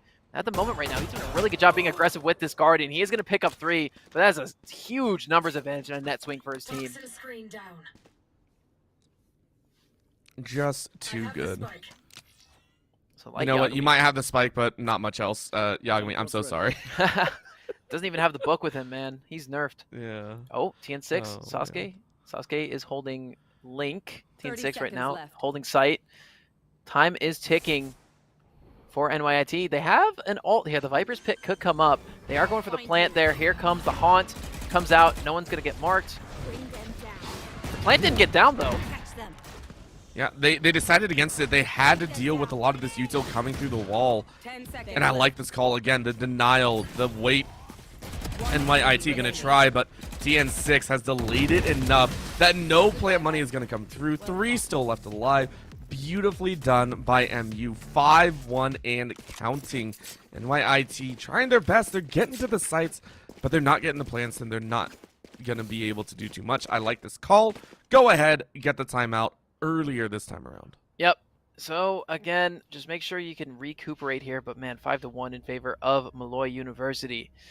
Standing so strong. And I would love to hear the comms between Max and TN6 right now, because they are on each other's bread and butter characters. It's very rare that you see a Chamber in this meta switch off of their characters. So probably just a lot of bragging rights at the moment, but TN6 probably say, your character's so easy. Look at you, man. You got 3 deaths. You know, this is why Chamber takes skill. And Max just has to say, all right, man. All right. Just wait for my turn. They don't like pushing B that much. Every time they have pushed B, though, it has been Max who's been able to pick up at least 1 or 2 and stave them away, making it difficult for their approach. So it's no wonder why they like A so much here. They really do, and the fact that they have ultimates now, this is, I think, the first time we've seen so many ultimates alive for NYIT at the same time, right? Normally, it's very staggered. We will see, 1 or 2 up at a time, and then they use them, and then it comes back up for the other side. That was also because they were completely locked out of kills most of the time. This time around, you have your own Viper's Pit, you have the 2 to Force, you have your own Nightfall and Null Command. Again, these are great ultimates to use to space out a site and give yourself ample opportunity to make a push. Right now, if NYIT cannot at least get a plant down, on A site if they use an ultimate, then I would hearken to the fact that MU are just going to be that much more dominant. But speaking of the ult usage coming in, Molloy actually going to drop the Viper's Pit as well as the Tour de Force on B long. Should the rotation come out. Now they have to walk through a little bit of some slime in order to get on site. Sicko was alone in that corner. Yagami is going to fade away. Sicko now on site, but will get pinched by Larry. Caught him in the corner, but he will get picked off. Okay. One enemy remaining. Excellent Huge ult coming plays. in as well. Kronos picks that one up. It is just Max standing yet again. But he has access to his Tour de Force. Spike planted. However, this site is going to be hard to contest. Ooh. Oh, you see the gun and you take a snap Ah. and the snap wasn't good enough. So this is appropriate. Only needed one ultimate, by the way. I really like that. Only one ultimate used, and NYIT turned it on its head. So I am very happy that even though they're losing some of the gun duels with ulti utilization, they're able to make space for themselves. It is not a complete 13-1 situation. 5-2, a little bit more respectable. You also stop MU from closing in on that 6 too quickly. So NYIT taking steps to get better. Great assessment, partner. I do just have one note, though. There were 2 ults actually used. I Eat Your Cupcake was able to get the ult orb and drop their Hellfire coming in. So, yeah, they were able to use that as well. It didn't get anybody, but yeah, that was used as well. So their ult economy is a little bit down. They do have access to a Tour de Force now. They do pop it. Larry is going to hold this site. Smokes on this site are particularly powerful, particularly Vipers as well. Max is holding down long with an operator. Just, again, alone. Everyone likes pushing A so much, and Max is just, you know, all anchor B. It looks like they're a bit discouraged here, pushing back away.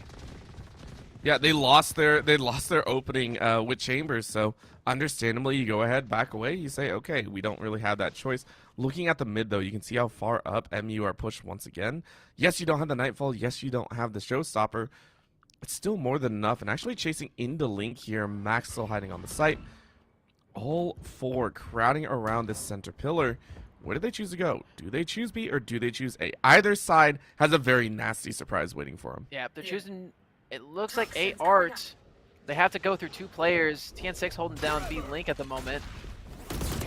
Oh yeah, everyone gets knocked there. Sasuke and Tanuki collectively pick up 1.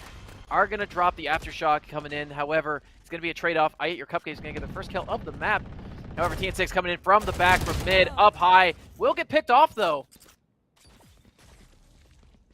One enemy remaining. They're running out of time. 10 seconds left. And it hurts how many rounds have been timeouts here on NYIT's side.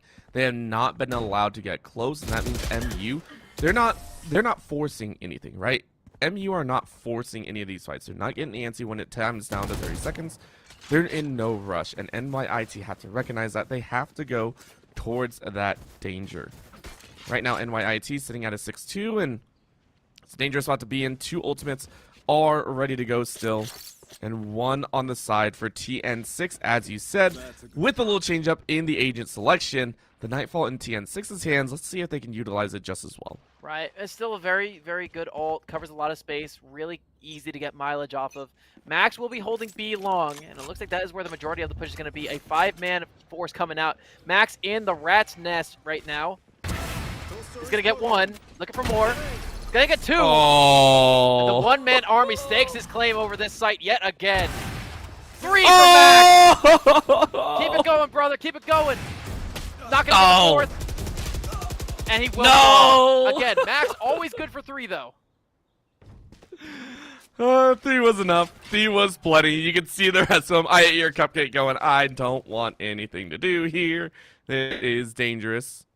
At least trying to move in. Still dancing that corridor, and I mean, they're going to have to push away. They're going to have to walk away and figure out another option here, because Max just obliterated any chance NYIT have of a complete push. So well done with that singular stopping power. Now in the mid, I mean, there's not much else you can do here, right? This is NYIT just going ahead and saying, yeah, we're going to get a fight either way. Let's at least be the first ones to take the shot. Right, but Sasuke now is going to bait out that fire. However, he has to give away his position. We'll drop a tremor, though, and that push is going to be a little bit slower. Tanuki, though, on the flank. Looks like they're going to be pushing through back site near spawn. Right, your Cupcake's going to cover Art. Actually finds a blind spot in the defensive game plan of MU, a rare flaw in the system. However, they got to rush quickly, and Larry is holding down 10 sight, seconds left. albeit from main. However, will pick up Cupcake. Is going to get picked off by Light, but does he have time? It's going to be close. Just barely gets it down, but he will get knocked out by Tanuki, who was finally able to complete his flank and win the opportunity here. Gonna get half, I believe, gonna give the other half to Sasuke. Yes, they will. Still. Just took a little bit of time. Hitting the but gritty. So well done. Good man. All right, TN6 gonna be a good teammate. Pick up that operator. But will he give it? Will he give it back to our main man, Max? That is the question. Where is he? He's looking for him. He's looking for him. No. Oh, he throws it out the back! Yes! We got it, yes! $4,700 down the drain, folks. And take a look at this replay from Max, man. Standing so tall, man. so good. Has covering down long pushes to a science. Flips back around. Gonna get another pick right here. Boom, baby. Right on Sicko. Wasn't able to get the third one because he missed that operator shot. But man, he's still holding out. Gonna be another B long push for Max, and I feel like everyone knows. Okay, Max is here. Look at him, trying to jiggle, trying to call him out shooting. Boom, there's one. I hear Cupcake's down. Gonna whiff I thought that was another. I love the fact that they tested it once already, and they're like, "Do we actually want to test it again?" And they said, "Sure." They absolutely said, "Sure." And Max said, "Give me 2 again. Look for a third. Yes, you do. Give it a 4th. Come on, Max. Say it. Say it. Do it. Come on here." Oh, Max went down. All right, 3 again. 3 again. Sicko is able to find Tanuki. TN6 coming up for the cleanup. Sicko is taken out in the pinch. TN6 ready to go with the swing. Light Yagami is able to find a second, who is going to be the unfortunate recipient of these bullets. It's a 2-on-1. And Light Yagami is able to find the swing, oh no, from 3K to 1v1. And you are using it at the proper time. That is so mean. That is so mean, Sasuke. He has to pick a just throwing side, every piece of or utility. not. And you get it. Easily done. Sasuke said, "Not a sweat. I wasn't worried for anything." Man, but yet again, the consistency remains true for Max. That operator, man. Put an op in his hands, and he is good for a while. And, you know, sometimes he can just make his own. But it doesn't look like anyone is going to be privy to pushing long this time. And Max actually now posted up a little bit further than he usually does. He's actually going to drop some of his util there just to prevent any link pushes. But he is top fragging yet again, despite the fact that he hasn't had a lot of action today. You know, he's been having a good nap. He's been having a good time. TN6 in. Gonna have some action here too. An orbital strike coming down again, and you know, just trying to flush out that corner. Feels a little bit bad here. Using the ultimate, still losing one. MU with all 5 alive. And you can see here again, TN6 has done this 3 times in a row. Is looking for a 4th option here. Come on, you gotta push, right? TN6 is just waiting for that go sign, and there we go. Spray through the wall. Larry trying to get some damage. Doesn't get really anything. It is now going to get taken out by a paint shell, or at least a shot. Tanuki and Sasuke take 1 apiece. Sicko is going to find Sasuke, and now the flank comes in. Oh, get the knife. Get the knife. No! No! He's leaving the knife. TN6! Oh! Ego got the best of you. You gotta keep in mind, that's like Yagami, man. And the pen is mightier than the sword on this team. Max gonna get picked. Headhunting is gonna get picked out by Light. Yet again, Tanuki is gonna swing using some of the Vazi tech to get around that corner. And the Molly's not gonna come out in time, so Tanuki will stand tall again. Gets the diffusion.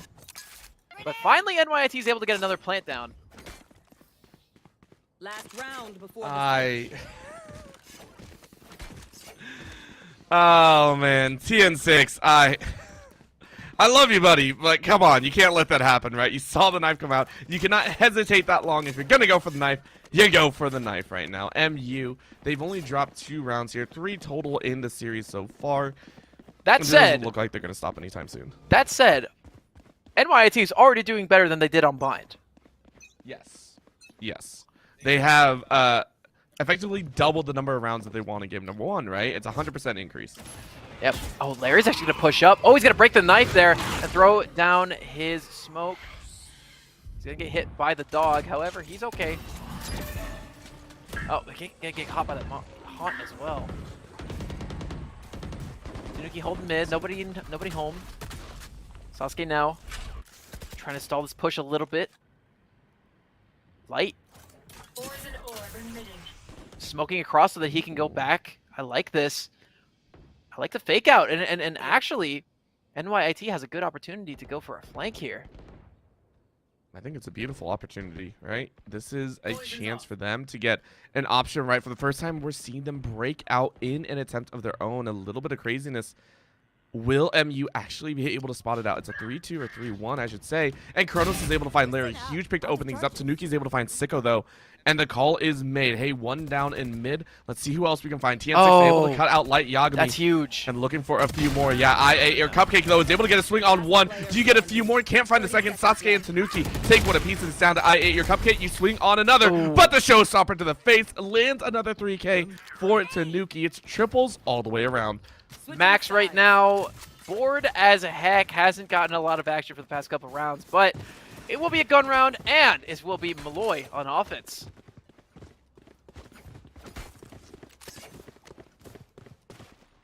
I mean, this is this is theirs to take away, right? All they have to do is win 3 rounds, a pistol, an anti, and then maybe a bonus or after. I mean, they've done this song and dance before, and just like before, Tanuki, Max, and TN6 are once again in the triple-digit kills.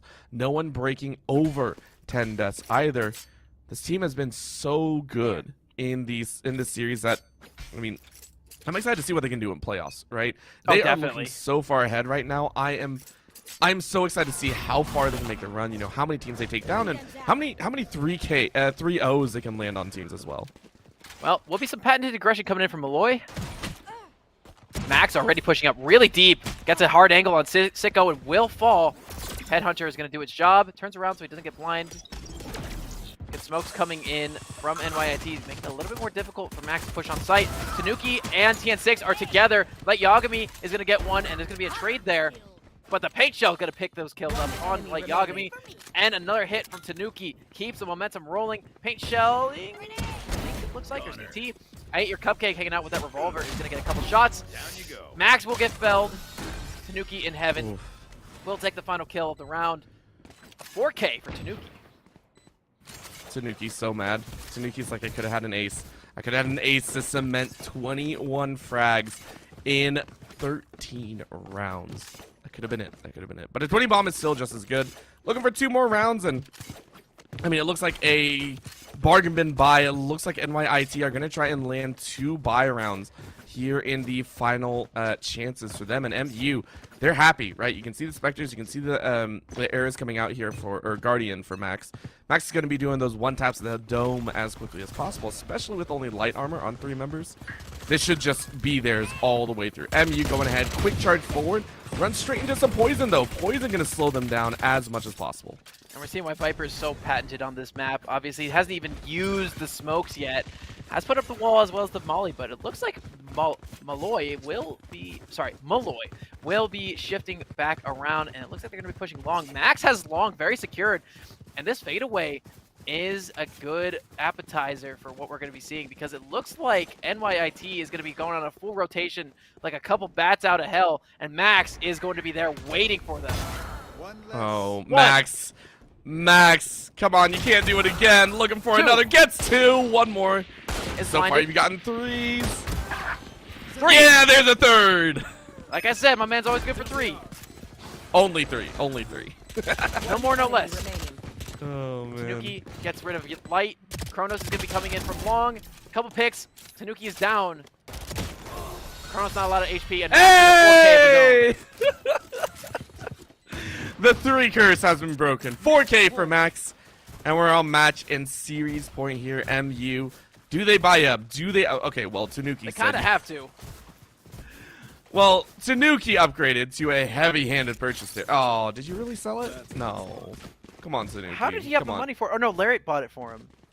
Did Larry? How does Larry have so much money? I don't... What? All right, well, either way, Larry no operator robbed coming out. NYIT blind there, I think, as well as taking the site. We don't know what happened to the money. Money's gone. Money's out there in the world now.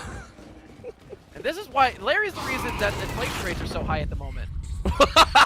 It's all on Larry. Larry, you absolute rude man. Larry is the top 1%, folks.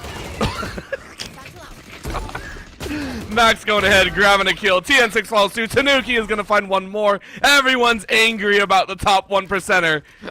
And MU are just like, we're going to get ours one way or another. TN6 gets I ate your cupcake in the back and says a small prayer before charging onwards. It's all down to Kronos. Kronos, you got to stop time or something to be able to make a massive play here.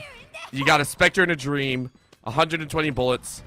What are you gonna do? Are you gonna knife fight someone? Please tell me you knife fight someone for this final kill. Please tell me you can do that. Kronos right now trying not to get showstops. All right, showstopper comes around. Larry, top 1% is going to take the final stock or final life and the final kill in this one. And you know what?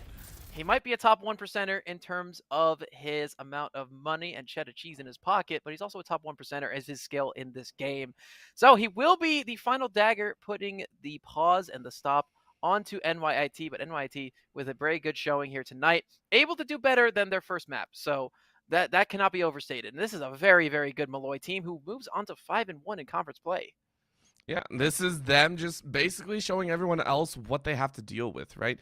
And the fact that MU were actually able, it feels like they didn't show too many other cards. It felt like a stock standard MU style of play, right? They played it nice, they played it simple, they didn't get too aggressive. Yes, there was a knife here and there and the crazy wraparound over there on map number 1. You know, whatever you want to say, that was a little bit of fun, but it wasn't crazy, right? It's not like they were pulling out a neon. It wasn't like they were pulling out some sort of crazy agent flex. It was stock standard. So for teams that are trying to look for a weakness in their gameplay, unfortunately, you're going to have to play them. You're going to have to play them and try and take them to a little bit more than just a 2-0, 3-0 situation. You're going to have to take them the whole 9 yards if you really want to find out their weakness and their weak link, I should say. Yeah, but hey, no weak links tonight on Molloy's team. And we're going to be going to a bit of a break. But when we return, we got a hard-hitting interview for you guys. And it is fan favorite Tanuki who will be joining us when we return. Don't go nowhere. You don't want to miss this one, folks. I'm not very often playing on like big stages. Sometimes it's smaller tournaments, and at Vegas it was a bigger stage and there was a lot more people watching. So it was a bit more of a unique situation that I wasn't always in, and there was a little bit of nerves there, although it was a bit under control. But I think I definitely have the nerves mostly under control. And if there's a new situation like the stage one, I feel like just having more experience with that kind of stuff kind of help quells it. And also it's just because there's also other methods too, like telling yourself like uh like self-affirming stuff, I'm this is what I do, I'm just gonna go up there and play the game and do my best. And telling yourself that kind of stuff helps with nerves a lot too. So As a coach, do you tell those things to the people that you're coaching as well when they're nervous? yeah, I try a lot to practice what I preach. And I do in my coaching, there's a lot of mentality coaching too, because uh I feel like not a lot of I feel like it's a really interesting part of the game and just a part of life too. And I feel like it's not something people focus on a lot with coaching. I feel like a lot of coaching, they're focusing on technical aspects, in-game aspects. Like what can you do in this situation that can be better. But sometimes like mentality comes first, and they're not going to be able to make those steps and make those leaps without like making a change in their mentality first, or at least trying to make an improvement somewhere there. And there's a lot of different like perspectives for it, but yeah. I really admire your mindset. That's really cool. A lot of the Thank gamers you. that I've talked to are like aggressive. So it's Thank you. really cool to hear that. Switching gears a little bit, how do you feel about the CECC? What do you think about it? And do you think your team will go to Atlanta? So far, I think it's been good. It's been fun, and I do think there's a very high chance we would go to Atlanta. With my mentality, like I was talking about before, sometimes I just go into it and I'm like, okay, I'm just gonna do my best and I'm gonna play, and that's really what comes down to it. But I am really confident in our team's ability. I think we have a really good set of guys that put a lot of work into it. So I'm very confident that we would likely go to Atlanta. But if it doesn't happen, it doesn't happen. Then I just go from there. Well, those are all the questions I had. So is there anything else that you want the world to know about you, or anything that you would like to end with? I don't know, for anyone watching, like, just try to find like a balance like in life, and try to find like who you are truly, and like follow that passion. Because just for like reference, I worked somewhere for 3 years, and then I felt like I wasn't being called to work there anymore, and like Smash was something I always cared about and always wanted to do. So I quit work, and with the money I had saved up, I pursued Smash for like a year and a half, and like that phase just kind of ended. And I don't regret it. I don't regret it at all. Like I wasn't like making a lot of money through it, but it was something I was passionate about, something I wanted to do. And I'm really glad that I did it, and I hope that other people can consider like following their passions like that, but also with proceeding like with caution, doing what is available to them, and just finding like who they are and what makes them happy, I guess. Thank you so much again for your time and doing this interview with me. I really appreciate it. Okay, thank you for having me.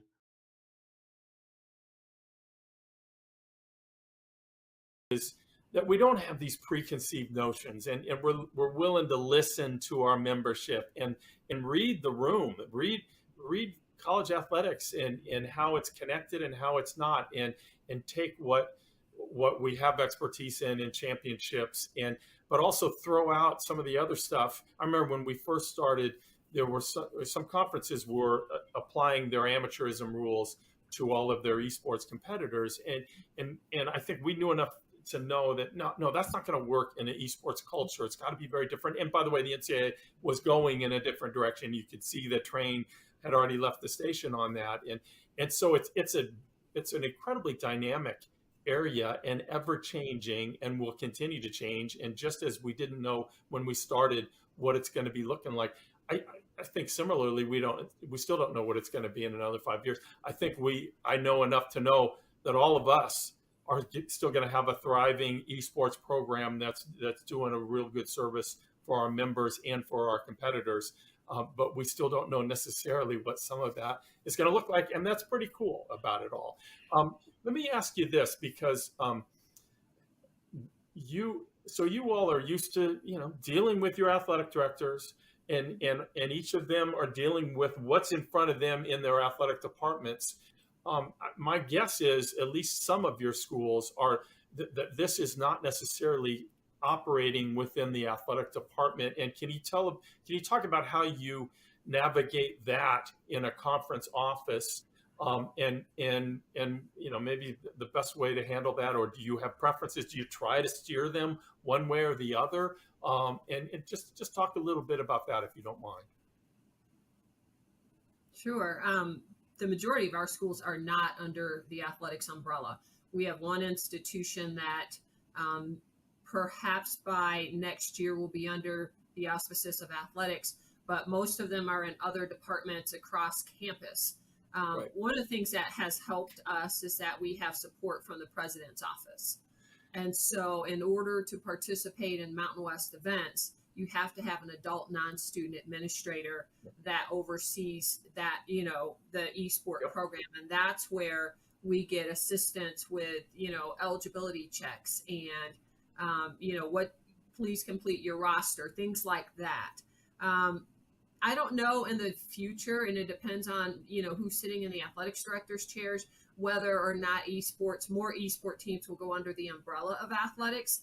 And I'm kind of indifferent in terms of whether it should, because I don't want esports to go down the road that some conventional sports have gone down with the NCAA. So we have a unique opportunity to kind of craft esports in a way that fits what esports is, as opposed to trying to fit it into a conventional athletics box, so to speak. Right.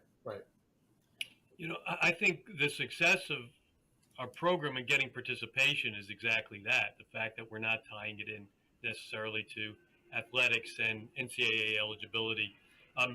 Like Carolyn, we probably have 3 or 4 schools that are under athletics. And I know it puts them in a difficult position sometimes trying to make some decisions. I got a request recently to consider allowing part-time students to participate during this year, because some schools.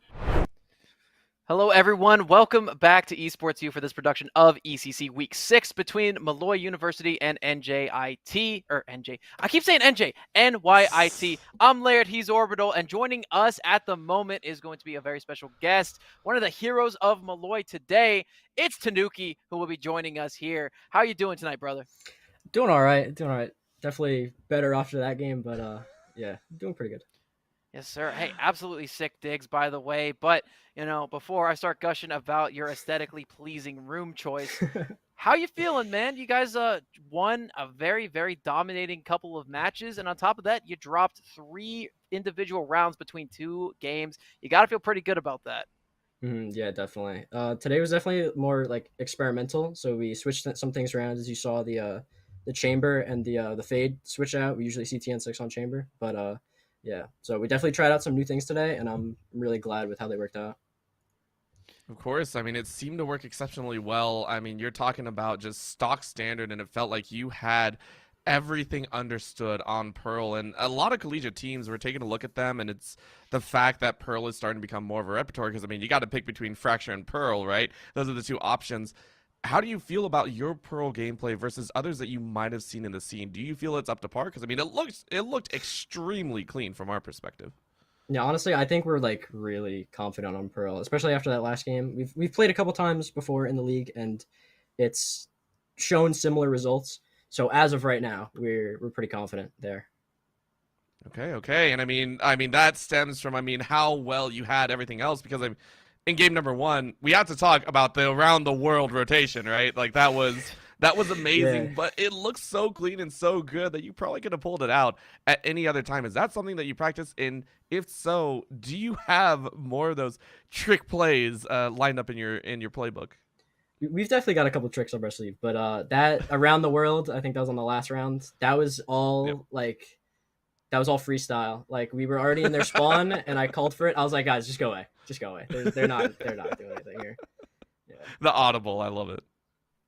Well, I mean, having that, quick trigger reflexes in your brain to tell you where to go and where not to go is one of the reasons why you guys are in such a good standing right now in this league. You're 5-1.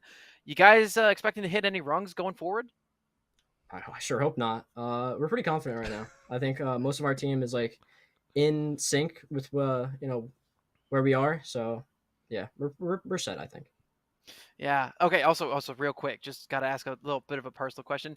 Were the comms very loud for any particular reason when TM6 threw Max's op away?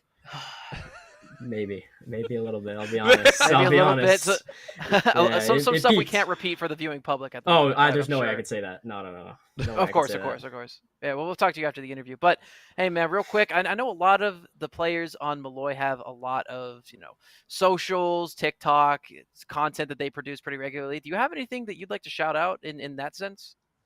Yeah, there's definitely Max has a YouTube channel. I think it's it really is Max. Joe, TikTok, Twitch, it's TN6 or TN6, and then my TikTok is Tanuki_VAL. You check those out. As you guys can see right there. Any particular person, anyone special that you want to shout out or give an audible to at the moment? Special someone very close to my heart is Larry, my teammate. I love him so much. We're able to combo and play off each other so well, and I'm really proud with how far he's come. Awesome, man. Well, hey, thank you so much for your time. Congratulations to you guys for a dominating couple of sets today, and I wish you nothing but the best in the future. I can't wait to be back on mic for you guys again. Thank you. Of course, man. Have a great night. And with that, folks, thank you so much for spending the better part of your Thursday evening with Orbital and myself. My friend, it's been a blast. Yeah, it's been a fun time again, just watching Molloy. I mean, you'd seen them before, you got to cast them before, and now I get the pleasure of watching their absolute dominance show up here. So, I mean, now we both have a taste of what they have to offer, and I mean, that was much more than I could have asked for. Yes, sir. And, to everyone at home, please feel free to tune in the next couple of weeks because things are getting really gritty. We're at the end of a lot of regular seasons for this conference, so there's a lot of big picture events coming up in the future. If you want to keep up with me, I'm at Laird Casting. He's at Orbital_Casting on Twitter. Keep up to date with us we're on mic pretty frequently, and I'm going to be going to Seattle this weekend for Port Priority, which is a Smash tournament. So feel free to tune into that. But without any further ado, thank you guys so much for tuning in. From everyone here, myself, Orbital, as well as the entire Esports U staff, as well as ECC, thank you so much for tuning in. And until next time, stay safe, take care. There's so many other jobs as well that That's can right. translate out of this experience in esports. The only path is not just as a player. I think all of us are representative of jobs in esports, but it mirrors traditional sports in pretty much the same way. You've got, broadcasters, you've got production people, you've got marketing and sales, and now NIL and things like that. But really, esports is kind of a great accelerator for a lot of new businesses that are coming up in the metaverse and Web3, and there's a lot of new technology that is going to be needed. And so these STEM students that are also esports athletes are really the future workforce and leaders of tomorrow. And us, as well as all of our brand partners that we work with, really recognize this. And I think that's really, a key driver of why brands are in this space. They want to be part of building that future workforce and leadership and shaping it and supporting it. So, yeah, it's been a very interesting space to watch. And we offer such a big, we offer such a big counterpart to traditional sports also, because it's a counterpart, but it's also the same, is what I'm trying to say. Because when you're traditional sports and they're done after their 2-a-day workout and they're done after their practice scrim, they're coming home to play Call of Duty and relax and put their feet up and get a drink and play video games. It grows their brain, problem-solving skills, and their hand-eye coordination while they're home. Hand-eye coordination, if you're a football player, massive skill. So it helps build those things while they're off the field. And then for us, vice versa, if you're an esports athlete, one of the errors I had growing up when I was competing in esports is that I was not active enough. I played sports, I competed a little bit, but I wasn't active enough truly when I look at it. So that's one area that esports players can learn from in terms of activity and physical and the marrying of both. People say, oh, sports and esports, video games. Not really. We're just kind of the tech industry's competitive form of competition, as to where traditional sports are more physical, hands-on. So I believe in the marrying of these two sectors and that they actually live together while also being counterparts.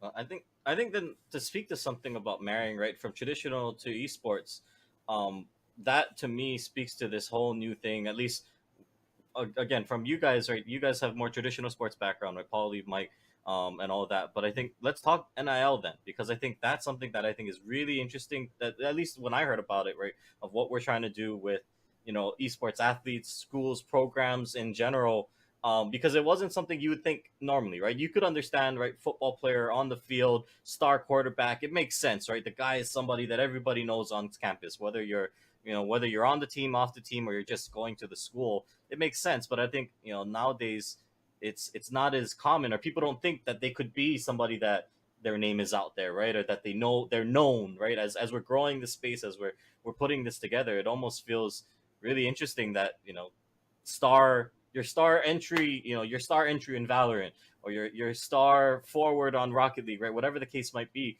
now they can have NIL deals. It's a thing out there, and I think, I don't know, maybe Mike, you want to start off, but I think thank you for teeing that up. So I was talking for too long.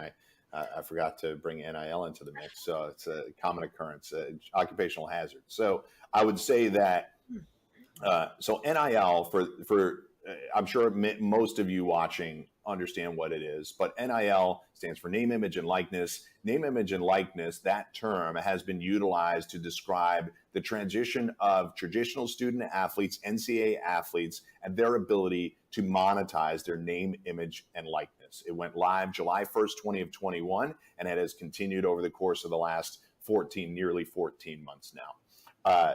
It's an interesting term because it's been co-opted to describe the NCAA's approach to student athletes being able to make endorsement money or be able to monetize any part of their name, image, and likeness. But it's been around forever, right? We've had athletes endorsing brands for over 100 years. Babe Ruth of the New York Yankees was endorsing brands 100 years ago, and it has continued onward from baseball cards all the way through now, where we have lots of different integrations of how influencers can monetize their followings. So what I would say on the traditional side is it's still a very young space. There are a lot of stories out there